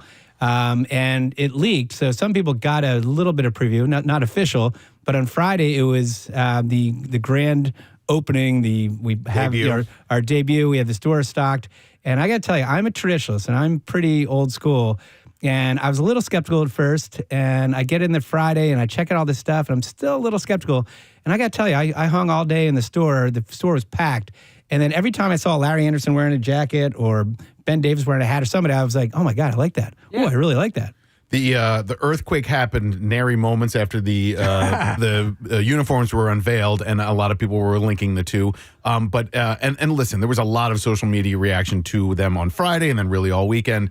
But as soon as I started watching Phil's games over the weekend, I saw fans in attendance at road games already wearing the hats, wearing the jerseys, which is cool. Yeah, and I think when you see it on Friday, they're going to wear these uniforms every Friday. So when you see these in person or on TV, I think it's going to, especially in person, it'll jump out. The blue threw me off. I like the font. I think it's really cool. But the first time I'm liking it the more I see it. But the first time I saw it, I was like, oh, that's way in one fell swoop, different. Though, you validated Pierre Robert because now they can find the boys in blue. He's been saying that to me for 30 years. So yes, you finally validated it. I got to get him a boys in blue some swag. You're exactly right, Steve. Didn't even think about that. Shame on me. But it's the colors of the city flag. So that's reflective of that. Okay. And again, the chatter you were talking about, Nick, I think that's what we wanted. That's what Nike wanted, what MLB wanted, because you want chatter to get obviously a buzz about this. It's better than being boring. And the thing that occurred to me over the weekend is that the instant that somebody from New York or Boston or Pittsburgh makes fun of these uniforms, everybody in Philly is going to embrace them. It's like the gritty. That's it. Have the gritty. That's exactly right. Yeah. And so I'd like to hear from Braves fans how they feel about the City Connect uniforms, because then we're going to love them. Right. If you had Brian Snitker, or you had I guess the Strider's hurt right now, but those two are good for getting Philadelphians rally behind. Sure. But I like this because traditionally speaking, like baseball uniforms, obviously there's color to them, but it's like a gray base or like a pinstripe base or whatever. So I like this idea. In fact, when we were down in Clearwater, I was wearing my red pants. I was like, man, I would love to see a Phillies uniform all red. You know, like red pants, red shirt, red hat, and perhaps maybe next year. Wait, you said only a handful of teams do it? Every year. No, we're going to be so last year there were some teams that unveiled theirs. They spaced them out. So, all right, so we won't do this again next year? No, but we will do it at some other point. Okay. Yeah. Do you have a sort of a lifespan to these? Is it 5 years? I'm not exactly sure, but enough time. But it's pretty cool because you see the skyline inside the Liberty Bell on the hat. Yeah. There's little features like the love statue, the Liberty Bell that's on a patch. I dig it. There's a little skyline on the uniform underneath the collar. I didn't notice the skyline. Wow, that's awesome. Wait, I need to go back to gritty because it made me laugh. We had the conversation yesterday of I can talk about my mom, but if you talk about my mom, we're going to kill you. It's the same thing. It was like, like these uniforms gritty or whatever. We're like, what is that? And then somebody else says it, and we're like, what do you mean? It's the greatest uniform ever. Yeah. Exactly right. Who produced the video that was released on Friday as well? Because that was so well done, and it was really a great look into like what makes Philly, the difference between Philly and Philadelphia. It went into the neighborhoods. Like it was a really well produced video. Yeah, it's we have an internal staff, Jace, who's in the new media department, Sean Rainey, and that crew did a great job, and they always do, and kind of blending in the old with the new. Right, so it's phenomenal job. I love the look. I love the lettering on Philly. I love the. Listen, again, you're right. It's the best of both worlds. People hate it or people love it, and you get that. You get that sort of diverse opinion. But these colors, I think, happen to pop. And we were talking that they are very similar to perhaps another team in town as well. With the color selection. But I think I love stuff like this, and so. What do you expect as far as the jerseys? How are the jerseys selling overall? Great. I mean, they're flying off the shelves. Is it mostly the hats and jerseys? I'm telling you, the jacket that I'm wearing right here. There's hoodies. There's all kinds. I mean, it's literally everything there. I just got while I was on the air with you guys. A friend of mine just said, "Hey, can you pick up stuff for it? I'll pay you back." I mean, it's literally I'm getting orders while I'm on the phone with you guys. Any idea how many Friday home games there will be in the season? I don't. I guess I'm going to say like 11, 12. I guess. Yeah, it's like not a whole lot. Yep. Will they wear them only at home? Only at home on Fridays, and we're going to have DJ Jazzy Jeff will be performing for all the fans at Pat's and Stowe after the game. And Randy Wolf's on the mound. Sorry, Randy Wolf is on the mound. 20 years ago, the ballpark was built. Right, our first game was exactly 20 years ago. We are the oldest ballpark in the National League East, which is scary to think. It feels like that ballpark was just built not too long ago. So 20 years ago to the day on Friday is exactly 20 years. Randy Wolf was on the mound that day, and he's going to be throwing out the first pitch, and the Wolf Pack will be out there as well. I think it'd be kind of cool to send him out on the road with this once in a while. It's a real. That would be cool. It's a real in-your-face sort of move. Right. See if that happens. Well, all right. Well, cool, man. So get these while you can.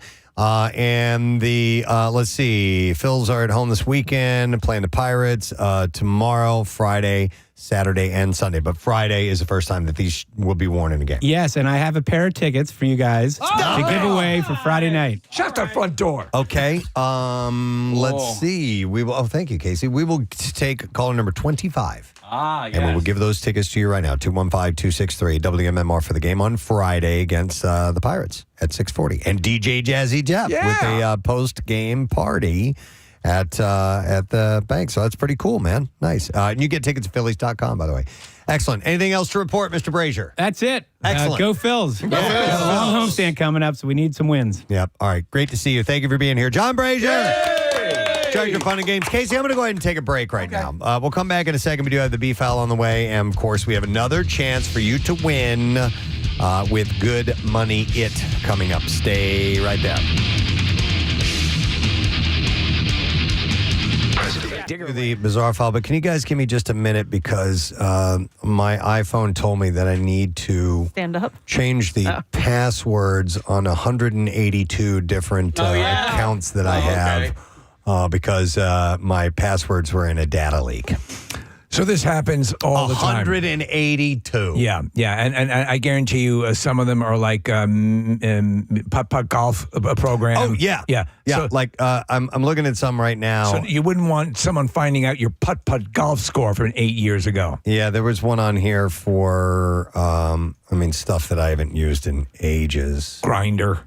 No, not Grinder. How often do you clean apps off of your phone? Delete entirely? Not that often. I did a minor purge recently. Yeah, me too. But then, but I have a few on there. I'm like, might hang on. Same. But I find that if I haven't used it in like a year or whatever, I get rid of it. It saves some space, and if I need it again, I'll just re-download. So when it clutters up the desktop, it becomes effing annoying. So what I end up doing now is I default to just the search, but I type in the first few letters of the app I want to use. And I do it that way. Yeah. It bothers me, though, that I can't find them. Like, when you do that, it opens it, it's there, but then I'm like, but where is it? I want to know where are you? Where that is. I'm looking at some of these accounts, and a bunch of, I guess because I've integrated my phone and computer and everything, a lot of these are like websites and things like that, not just apps. So they're websites, and they're ones that I haven't been to in years. So they keep introducing these various sites. I signed up for one and really didn't use it, which is they kind of go through everything, whether it be what you're being billed for, the $8 a month charge that pops up, that the thing you forgot you joined, as well as sites that have that you've had to enter in, code words or usernames and all that stuff. So. Here's it's Direct so much. Buy. I mean, remember Buy. They were a client a decade ago. Yeah, and I Sunrocket. So stuff like that would be on here, Steve. So I'm like, Well, the problem is that you have all these passwords that they're asking you to change. I think it's if they're, a lot of times people use the same password for different accounts. So if it's the same one for whatever, Direct Buy, and then your bank account, you might want to change it. Well, you wouldn't. So here's the deal. A lot of times, Kathy, with a lot of these apps where they've been on your phone forever, you have it assigned to a card, and the card lapsed. It's no longer valid. They have the old information, right? So I'm looking on one of these. It says compromised, reused password. This password has appeared in a data leak, which puts this account at high risk of compromise. I don't think the account even exists anymore. So it does have an option. You can change password on the website, set up a verification code, or delete password. So I'm opting for delete password, right? It would be something you would listen. Anything you're using with any regularity would jump out at you. So if it's your putt-putt golf thing or whatever, get rid of it. Yeah, I deleted my direct password. It's gone. See ya. So I now need to do that 181 times. Yeah, and then get a finger transplant. This is ridiculous. Wait, where I have gotten that alert before, but this is the first time I've gotten it. It'll pop up on your alert screen. How do you get to it now afterwards? Just go to passwords. Go to general, settings. Okay. Passwords. Not general. Preston. Go to settings and then scroll down, Kathy, a little ways, and you will see a passwords. It's right under my wallet and Apple Pay, and then you go to that, and at the very top, it says security recommendation. Wait, how many do you have? 181 now. I have 336. Wow. That are recommendations, right? Good for you. Oh, you know what? Good, man. I'm way better than Kathy. Yeah, so here I have first in math. Okay, we haven't been doing first in math since the kids were in second grade. I think I'm pretty good there. How many security recommendations do you have, Casey? 180. Oh, well, exactly. You and I are on the same page there. Well, okay. Well, it freaked me out because I'd never seen that warning before. And I'm like, oh, man. And then, you know what I hate? I hate the suggested strong password. It's F those. It's 25 characters and there's no way you're going to remember those. No, and there have been a couple of times where I'm like, well, I'll just use this, and then this is a rarely used thing. If I need to go back, I'll just do the change my password thing. But then that's 3 steps you got to take and blah, blah, blah. Here's what I do. I open a page, text edit, I write the password. The password completely satisfies the requirements of what they need, whether it be 6 digits, a letter, and a punctuation. I do that, and then I lock onto it there, and I always pick my own. And so this way, that thing where it generates this impossibly long password that they love is going to be something you'll forget, and it becomes nightmare. Somebody's texting and says, stop reusing passwords. But I need to know the goddamn password. I need to know the password, and if I use unique passwords for all these different things, I got to write those down and put those somewhere, and then what if somebody gets their hands on that? Yeah. What if somebody calls you? It sounds like Gary, and he's telling you all these things you have to do with your phone and to send him money. You don't know. I don't know. You never know. I like playing my own version of F, Marry, or Kill. We're not going to do that. No. That's not real Gary, by the way. No, That's it's AI Gary from earlier this morning. But that stuff's tough. And I know how dangerous it can be if someone does get your password and is able to access, God forbid, your money. You could end up on Epstein Island. You could end up on Epstein Island. You don't want that. But anyhow, it's that some of it gets a tad bit confusing, and it's annoying. Yeah, and I have my mom who I guess the software updates are going through, and so I'm glad that she asked me yesterday. She's like, I need to show you something, and shows me your phone, and I was like, you're good. You don't have to do anything. I'm like, it'll update overnight. I said, mine did it last night, but she's worried that people are infiltrating her. Well, good that she comes to you. Yeah. Good that she comes and because there are people who just their reflexive action is to hit the button, to accept, to say yes. Oh, and another thing. That should be the name of this segment. And another thing. If you happen to send me if you're a friend of mine and you have my phone number and you send me a delightful little TikTok video that you want me to see, a lot of times when I click on that TikTok video, it takes me to some completely unrelated video. What? Something totally different. And apparently I'm not alone because, Casey, you said the same thing happens to you. Yeah, but... Two girls in a cup. How many times am I going to see it? I know. Two girls, one cup. I got it. How can that be on TikTok? Yeah. Yeah. But I mean, I have never had an issue if someone sends me a TikTok video. Like it happens to me too. I'll text you the link. Oh, yeah. Mostly emails works for me. So You just have to clear out your phone and then go back in and click it, and it should work. Do you cancel? Do you close out of apps you're not using periodically? Not usually. Yeah. I got totally shamed by Caroline, who was like, "Dad, what are you doing?" I had like 50 of them. Right? open, Yeah. Wow. You know, yeah. No kidding. Yeah. That's like the one thing I will do. Before I go to bed, everything is closed. Some of them will be drawing. Yeah. I've heard that it doesn't really do that. I was at the Apple store, and the guy's like, he's like, people say that this draws all this power, and it doesn't really. Yeah. But with the TikTok, what happens to me is when somebody sends me a video, that video won't come up right away. What will happen will some video will start playing, and like 2 seconds of it will play, and then the video that was actually sent to me will start playing. Yeah, Does that make sense? I've had it happen where Yeah. absolutely none of the intended video sent to me gets played, and I'm just like, well, I'm not going through the effort of trying to figure this out, so sorry I missed out on whatever amazing If it's that entertainment important, you'll see it. that you were sending to me. So And another thing. I spend no time on TikTok at all. I have the app on here somewhere. I guess I set up an account. I don't know. I just do my videos every day. I do one every day of me dancing to that Beyonce song. Oh, yeah. You do it every day. I haven't The seen country enough of those. song? Yeah. Yeah. Which song? The one Which you song? use all the time, Ken. Is that have you used it? It's that one and the song from The Greatest Showman. You know that one where everybody's clapping? Do you Yeah. guys know that one? It's so so overused. The Beyonce one is, and I like the song, but I don't want to listen to it on TikTok anymore. Okay. No, but you All right. finally had a video of you guys on horses, so you were able to use it. Perfect. Hey, by the way, is that universal moratorium still in effect if they're able to use the Beyonce song for TikTok? Well, I don't know. Is she through Universal Music Group? I would imagine, right? I don't know. Maybe not. Probably And not. another thing. Bitches. I said, bitch. Real quick, John wants to comment, and then we got to get to the B-file. Hi, John. Good morning. Good morning, Ed. How are you guys Good doing? morning to see you, John. We're good. So you work for IT security. literally, good morning, it.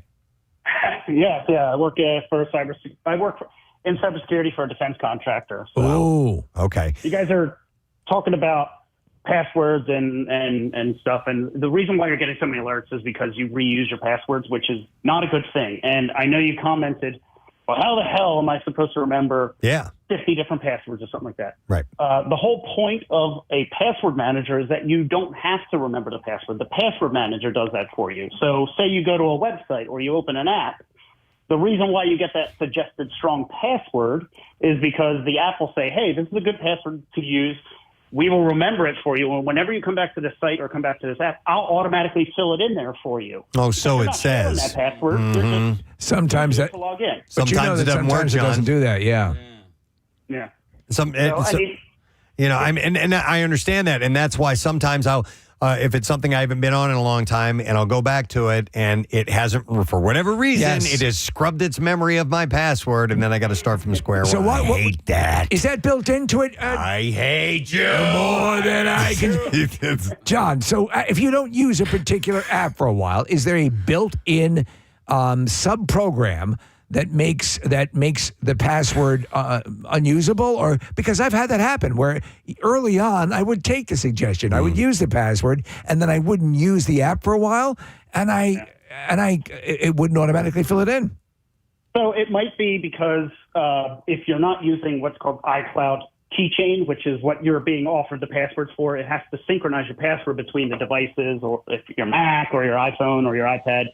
If that's not enabled or synchronized, the other devices won't know about it. So what is that feature that you mentioned for people to track on? iCloud keychain. iCloud keychain will put the passwords across all of your, as long as you are on the iCloud for all of your devices, all of the apps should have access to that password.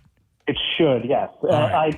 I know that, like my wife, she had an issue one time with a password manager where she used it and it forgot the password. So I said, just try this one. Try switching over to the keychain. And since she switched over, it's been much better. I've switched over to using it on all my devices. Yeah, I use mine all the time. I have the iCloud password and keychain. I use it all the time. Occasionally, you do have to remember the password to get onto the iCloud password and keychain. I hate you. I hate you more than anything in this damn world. It's so much easier to remember one or two passwords That's right. than 50 of them. I made that very specific and one that I can, keep in my brain. Okay. Is it we? Guess what I get to do? It is Casey Boy. Okay.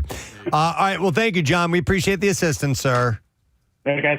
All right. See you later. All right. Yeah. It's just, my fear is I'm going to be somewhere like, at the airport or somewhere it's important where I need to access whatever account I have and I can't for some reason. Right. But I've got like 3 or 4 passwords that I know it probably is one of those. You know How what often I mean? do you default to the, if they present the option of facial recognition to open it up, you'll use that, I assume, correct? I only do that. I don't think I have that with any apps. I have about 6 or 7 apps that will use facial I recognition. use that for financial apps. If there is an option, I didn't know there were options. Oh, yeah. Yeah. See, Where do you see that? Nick, When I use my bank account app, anytime I open up the bank account, it does facial recognition. I have a couple savings accounts on there. I mean, my phone will do it all the time. It will It'll present. prompt you. It will prompt you if they're offering it. It will let you know that they have the option of using the Face ID. Yeah. But see, okay, Nick, so for the bank apps, I don't use the Face ID. I enter it because I don't know. I thought maybe that would be safer. Nobody is as beautiful as you are, I feel like Kathy, that and would you'll be be good to go. I hate blowing out the CPU in computers. They can't believe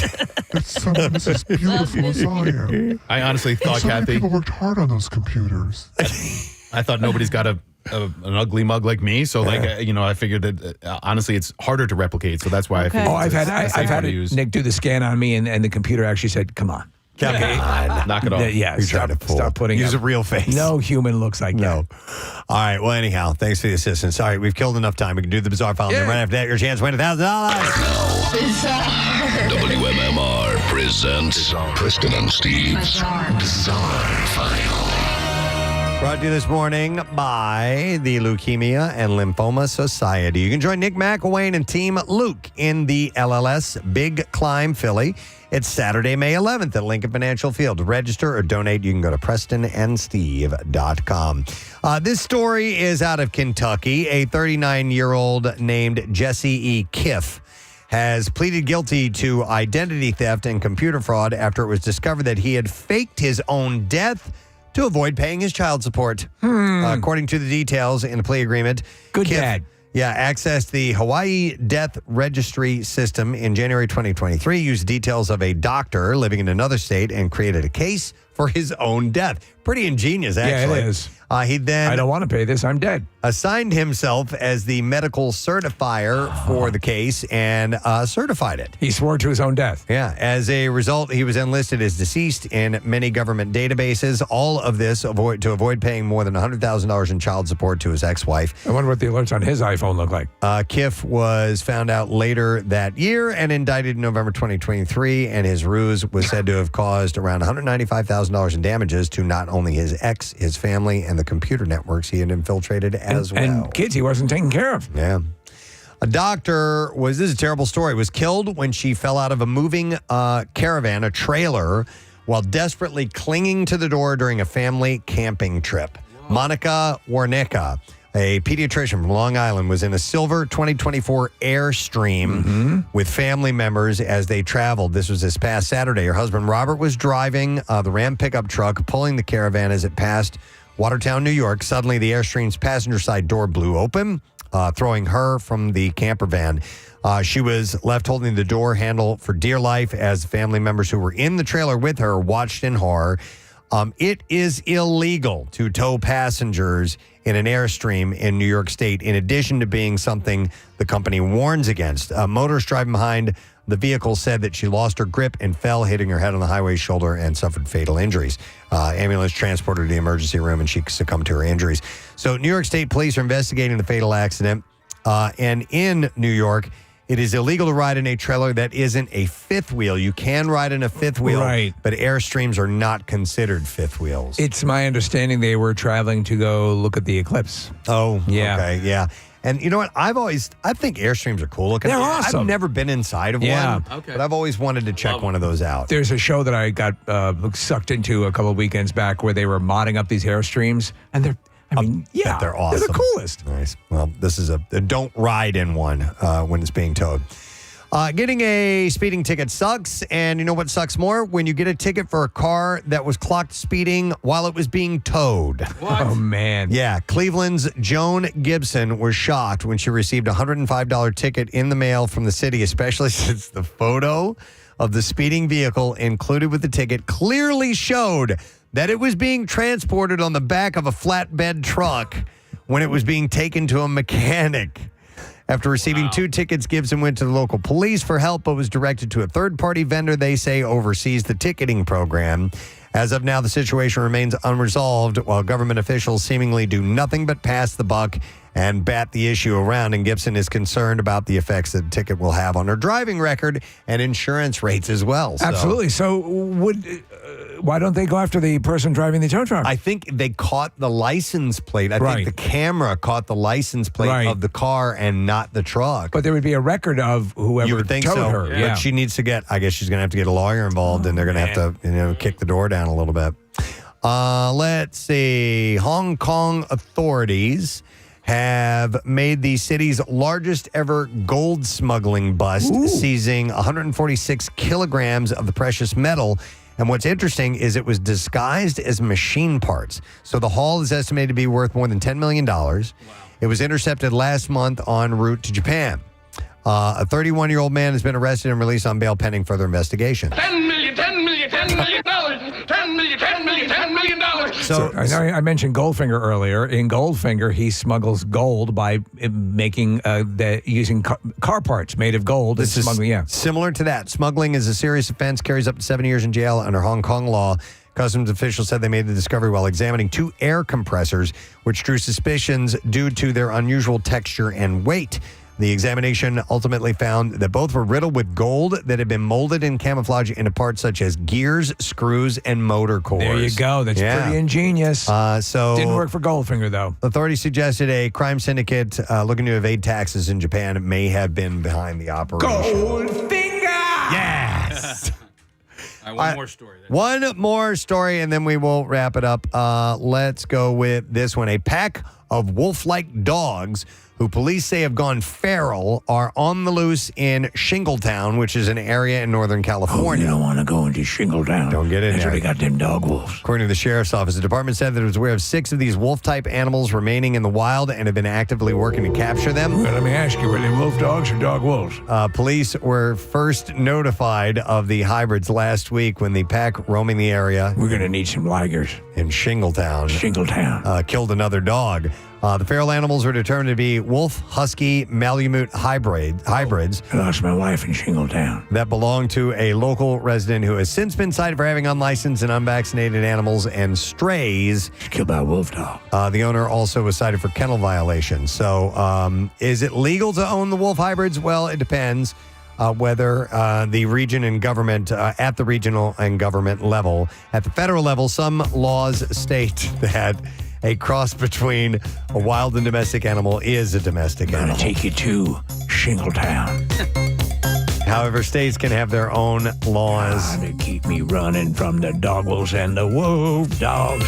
When it comes to ownership of such breeds. Well, I talk about it. That's all we have time for. All right. In the Bizarre File. But you know what we need to do? 93.3 WMMR Philadelphia. It's time for a Good Money It keyword. All right, the keyword is claim. C-L-A-I-M. And you have until 15 minutes after the hour to enter that. 3 ways to do it. WMMR.com, the MMR app, or you can text it to the special contest short code number, which is 45911. And one random entry will win $1,000 in our company-wide contest. Each winner will get a call from Beasley. Make sure you answer your phone. Contest rules are at WMMR.com, and it is sponsored by McLaughlin Plumbing, Heating, and Cooling. So again, the word is claim, CLAIM. Want you to enter that now, and good luck to you, friend. We're going to take a quick break. We'll come back in a second. Lesson, question, trash, music news. They are coming up next. Morning. We will get a winner for Secret Text Word in a little bit. We have something else to give away, though, in the meantime, via another conveyance, and that would be today's lesson question. All right, and we're going to give away as a prize pair of tickets to this show, Rain, which is a tribute to the Beatles. You've seen them? I have not seen Rain. Oh, okay. No, I need to see Rain. Yeah, I hear they're Definitely. phenomenal. Yeah. So Rain is going to be performing where? The Miller Theater Friday, May 10th, and that's the show that we're going to give tickets to. So the question that I will ask you is this. What was the unidentified brown liquid that had been injected into women's butts? 215-263-WMMR. If you heard it, it was around 8 o'clock this morning. And then you need to call us now. What was the unidentified brown liquid that had been injected into women's butts? 215-263-WMMR. Call if you know. The trash business is a gold mine. 93.3 WMMR with Preston and Steve's Hollywood Trash. Brought to you this morning by Natural Lawn of America. Natural Lawn has been creating green lawns quickly, more naturally, and with fewer weeds since 1987. You can get free seeding every year. Call 800-FREE-SEED now. What's going on, Steve? Well, Tori Spelling getting insanely candid on her podcast, admitting she has trouble defecating, get this, unless there are other people in the bathroom with her. What? Come on, make this stop. Spelling went on to explain that those people have to be the Blue Man Group. Okay. Poop. Kit Harington confirming that a proposed Jon Snow Game of Thrones spin-off series is no longer happening. You reported on this, Preston. Harrington says the spin-off was to focus in on the world of high finance in Westeros and was to be called Snowbank. Finally, Giselle Bundchen says she loves living in her smaller 1,200-foot square foot guest house, while her 15,000 square foot main house is being rebuilt. Bundchen says it gives her a greater appreciation for all the other people who have to occasionally live in their guest houses. Yeah. Can we go back to Tori Spelling for just a moment here? That's true. In my life, I've never heard anyone admit that they need other people around to have a successful bowel movement. It's the converse all the time. Absolutely. You become poop shy. You guys know me. I go up to the 6th floor. So it was on her. Actually, the 5th floor and do my business. But it was on her podcast, and she says that she feels more comfortable and more able to be regular with people in attendance. We might have to explore that tomorrow. Yes. And see if there are any like-minded people, because I don't know if we could find somebody like that, but you never know. All right. Anyhow, lesson question. Back to that. Let's see if we can get an answer. What was the unidentified brown liquid that had been injected into women's butts? We talked about earlier this morning. 215-263-WMMR. We will go to Lisa and see if we can get the answer. Hi there, Lisa. Hi. All right, Lisa, what was the unidentified brown object or brown liquid that was injected? A1 sauce. A1 sauce. That's correct, Lisa. Hang on. We are going to give you a 4-pack of tickets for Rain, a tribute to the Beatles, Friday, May 10th, Miller Theater, with note-for-note precision. This mind-blowing performance transports you back to the iconic eras of Sgt. Pepper and Magical Mystery Tour, along with your favorite hits. 4 shows, May 9th to the 11th, and tickets and information at ensembleartsphilly.org. Now, Preston and Steve's Music News on 93.3 WMMR. You want to go? Brought to you this morning by Nebraza Brazilian Steakhouse. Nebraza has a brand new location in Center City, and that's at 20th and JFK Boulevard. Same incredible dining experience, more food selections, and lower prices than the chain Brazilian Steakhouses. Center City and Horsham, online at nebraza.com. We'll start with this. The Struts are coming to town. Oh, awesome. They got a gig. It's going to be August 2nd. Not sure what day of the week that is. I didn't look. At the Fillmore. And tickets will go on sale this Friday at 10 a.m. And if you go to WMMR.com, there's a chance for you to win tickets there. And I believe Mr. Brent Porsche is going to have tickets to give away. I'm not sure when we start the giveaway. You know what? I think Sarah's in for Brent this week. Yeah, but I'm not sure if it's this week or not. Okay, we have a pair to give away this week. We do? We do. Just one pair. And August 2nd is a Friday. All right, thank you. And that's the day before Saturday. It is. Yeah. I found this information at WMMR.com, but right now I don't have time to go over there and find it while we're in the middle of I'll this. tell you what, it's a good place to see them, right? Yeah. Very cool venue. At the Fillmore. And so, yeah, but I believe, so if it might be Sarah that has them this week. So make sure you just listen to MMR all the time. All the time. Wherever fine tickets are given away. Liam Gallagher has responded to former Oasis bass player Andy Bell's recent comments about an Oasis reunion, criticizing him for getting people's hopes up. Bell had mentioned the possibility of a reunion during an interview. He was saying, yeah, they probably will. I think, yeah, they probably will do it, he explained. I don't think it looks likely right now, but life isn't long, is it? And he said, however, Gallagher, in the article, it says Gallagher was nonplussed about the remark. You're a stupid pud. And stated, Andy Bell from Ride the Shoe-gazing phenomenon should really not be getting people's hopes up. It's not big and it's not clever, he said. And the online bickering continued when Gallagher replied to a fan who said that Bell was just, quote, saying what you've said millions of times already. And Liam said, I have never mentioned an Oasis reunion. It's over. We must all really move on for our own mental health. And he wrapped the whole thing up.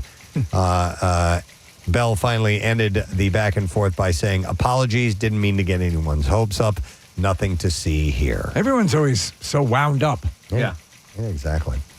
The band Switchfoot is going to be joining Blue October and Matt Nathanson to set on a tour this summer. It's called Help From My Friends, a rotating lineup order every night. Fans can expect a groundbreaking experience where no two shows are alike. There's pre-sale for tickets tomorrow, general sale starting Friday at 10 a.m. I only saw them, closest they get is New York, and that's in July on the... Go to hell. Just go to hell already. How come we...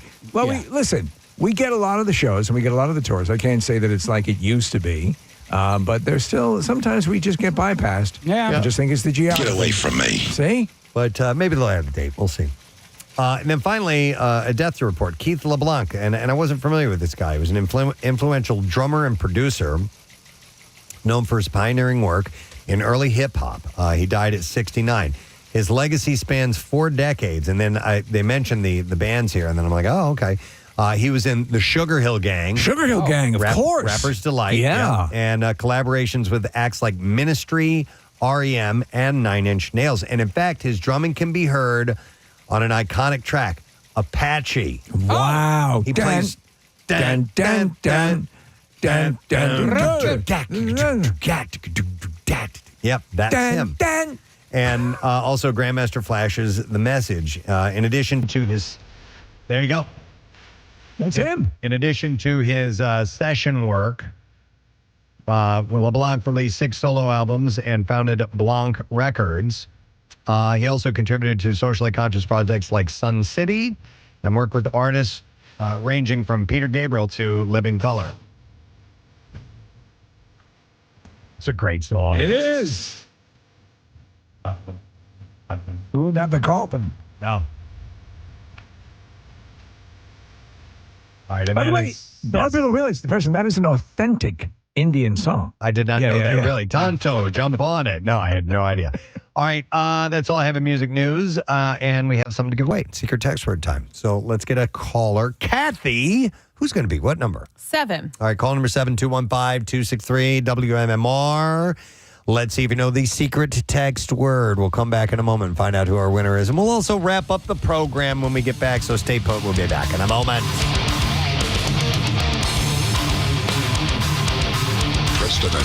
Preston and Steve. On 93.3. Black Keys on 93.3 WMMR. Bringing us the beautiful people. Always stay high is like parentheses part of that. It is 10:28 a.m. on this Wednesday morning. And the Preston and Steve Show coming to a close.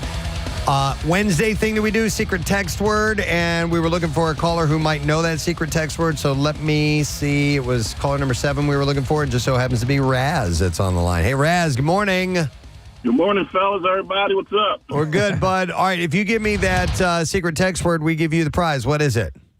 It is alive. Alive is correct, yes. And so, Raz, hang on. We got a very cool Pearl Jam setup for you. We have some tickets for you to join Nick McElwain for the Pearl Jam Dark Matter listening party, which is taking place on Sunday at the Record Shop in Phoenixville. And you'll get to hear the entire album before it's released. Also an exclusive prize pack giveaway.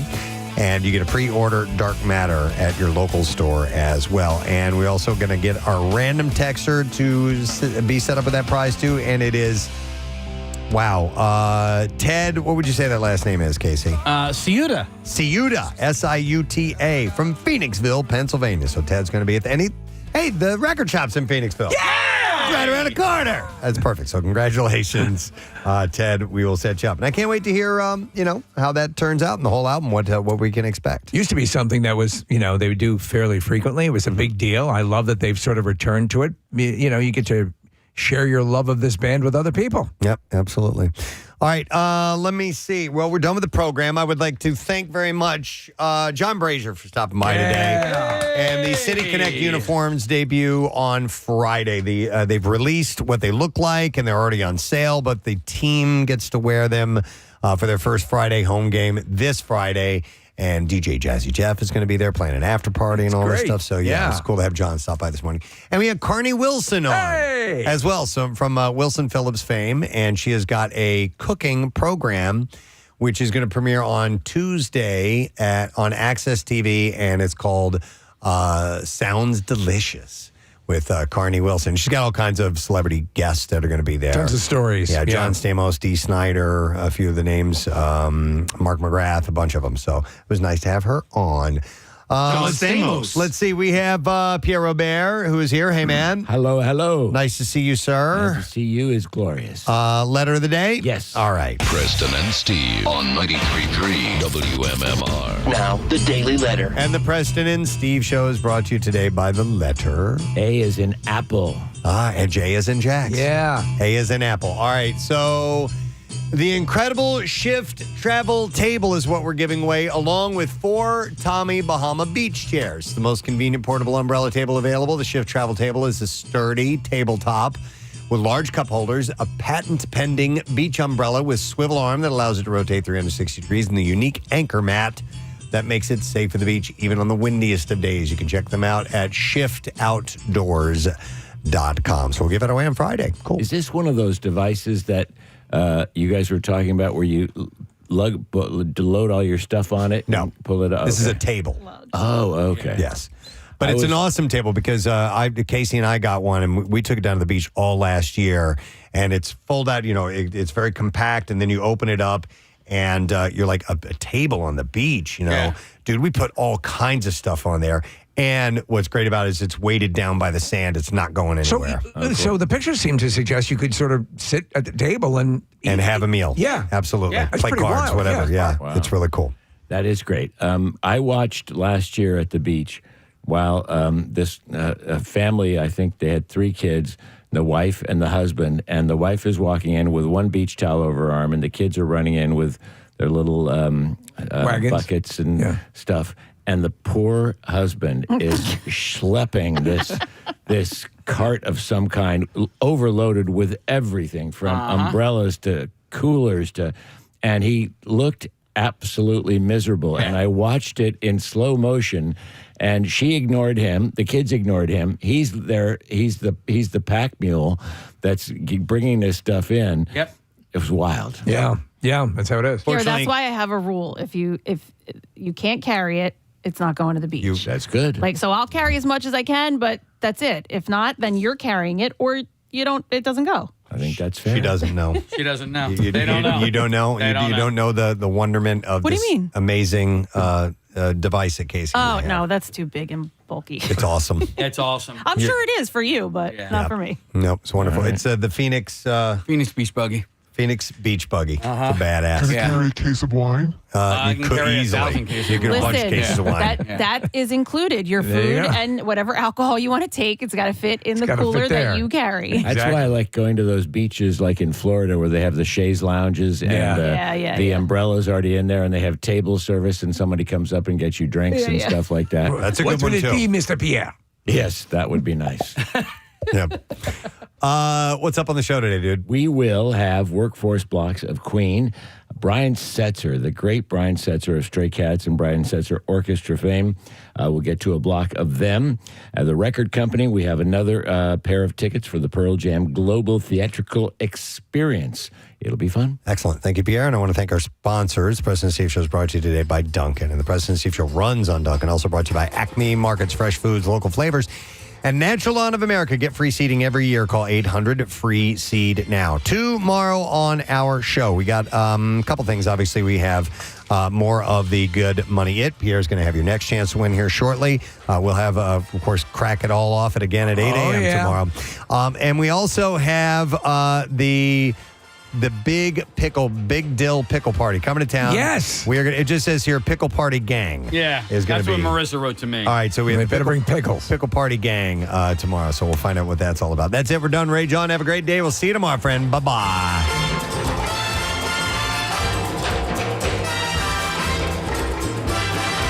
Preston and Steve.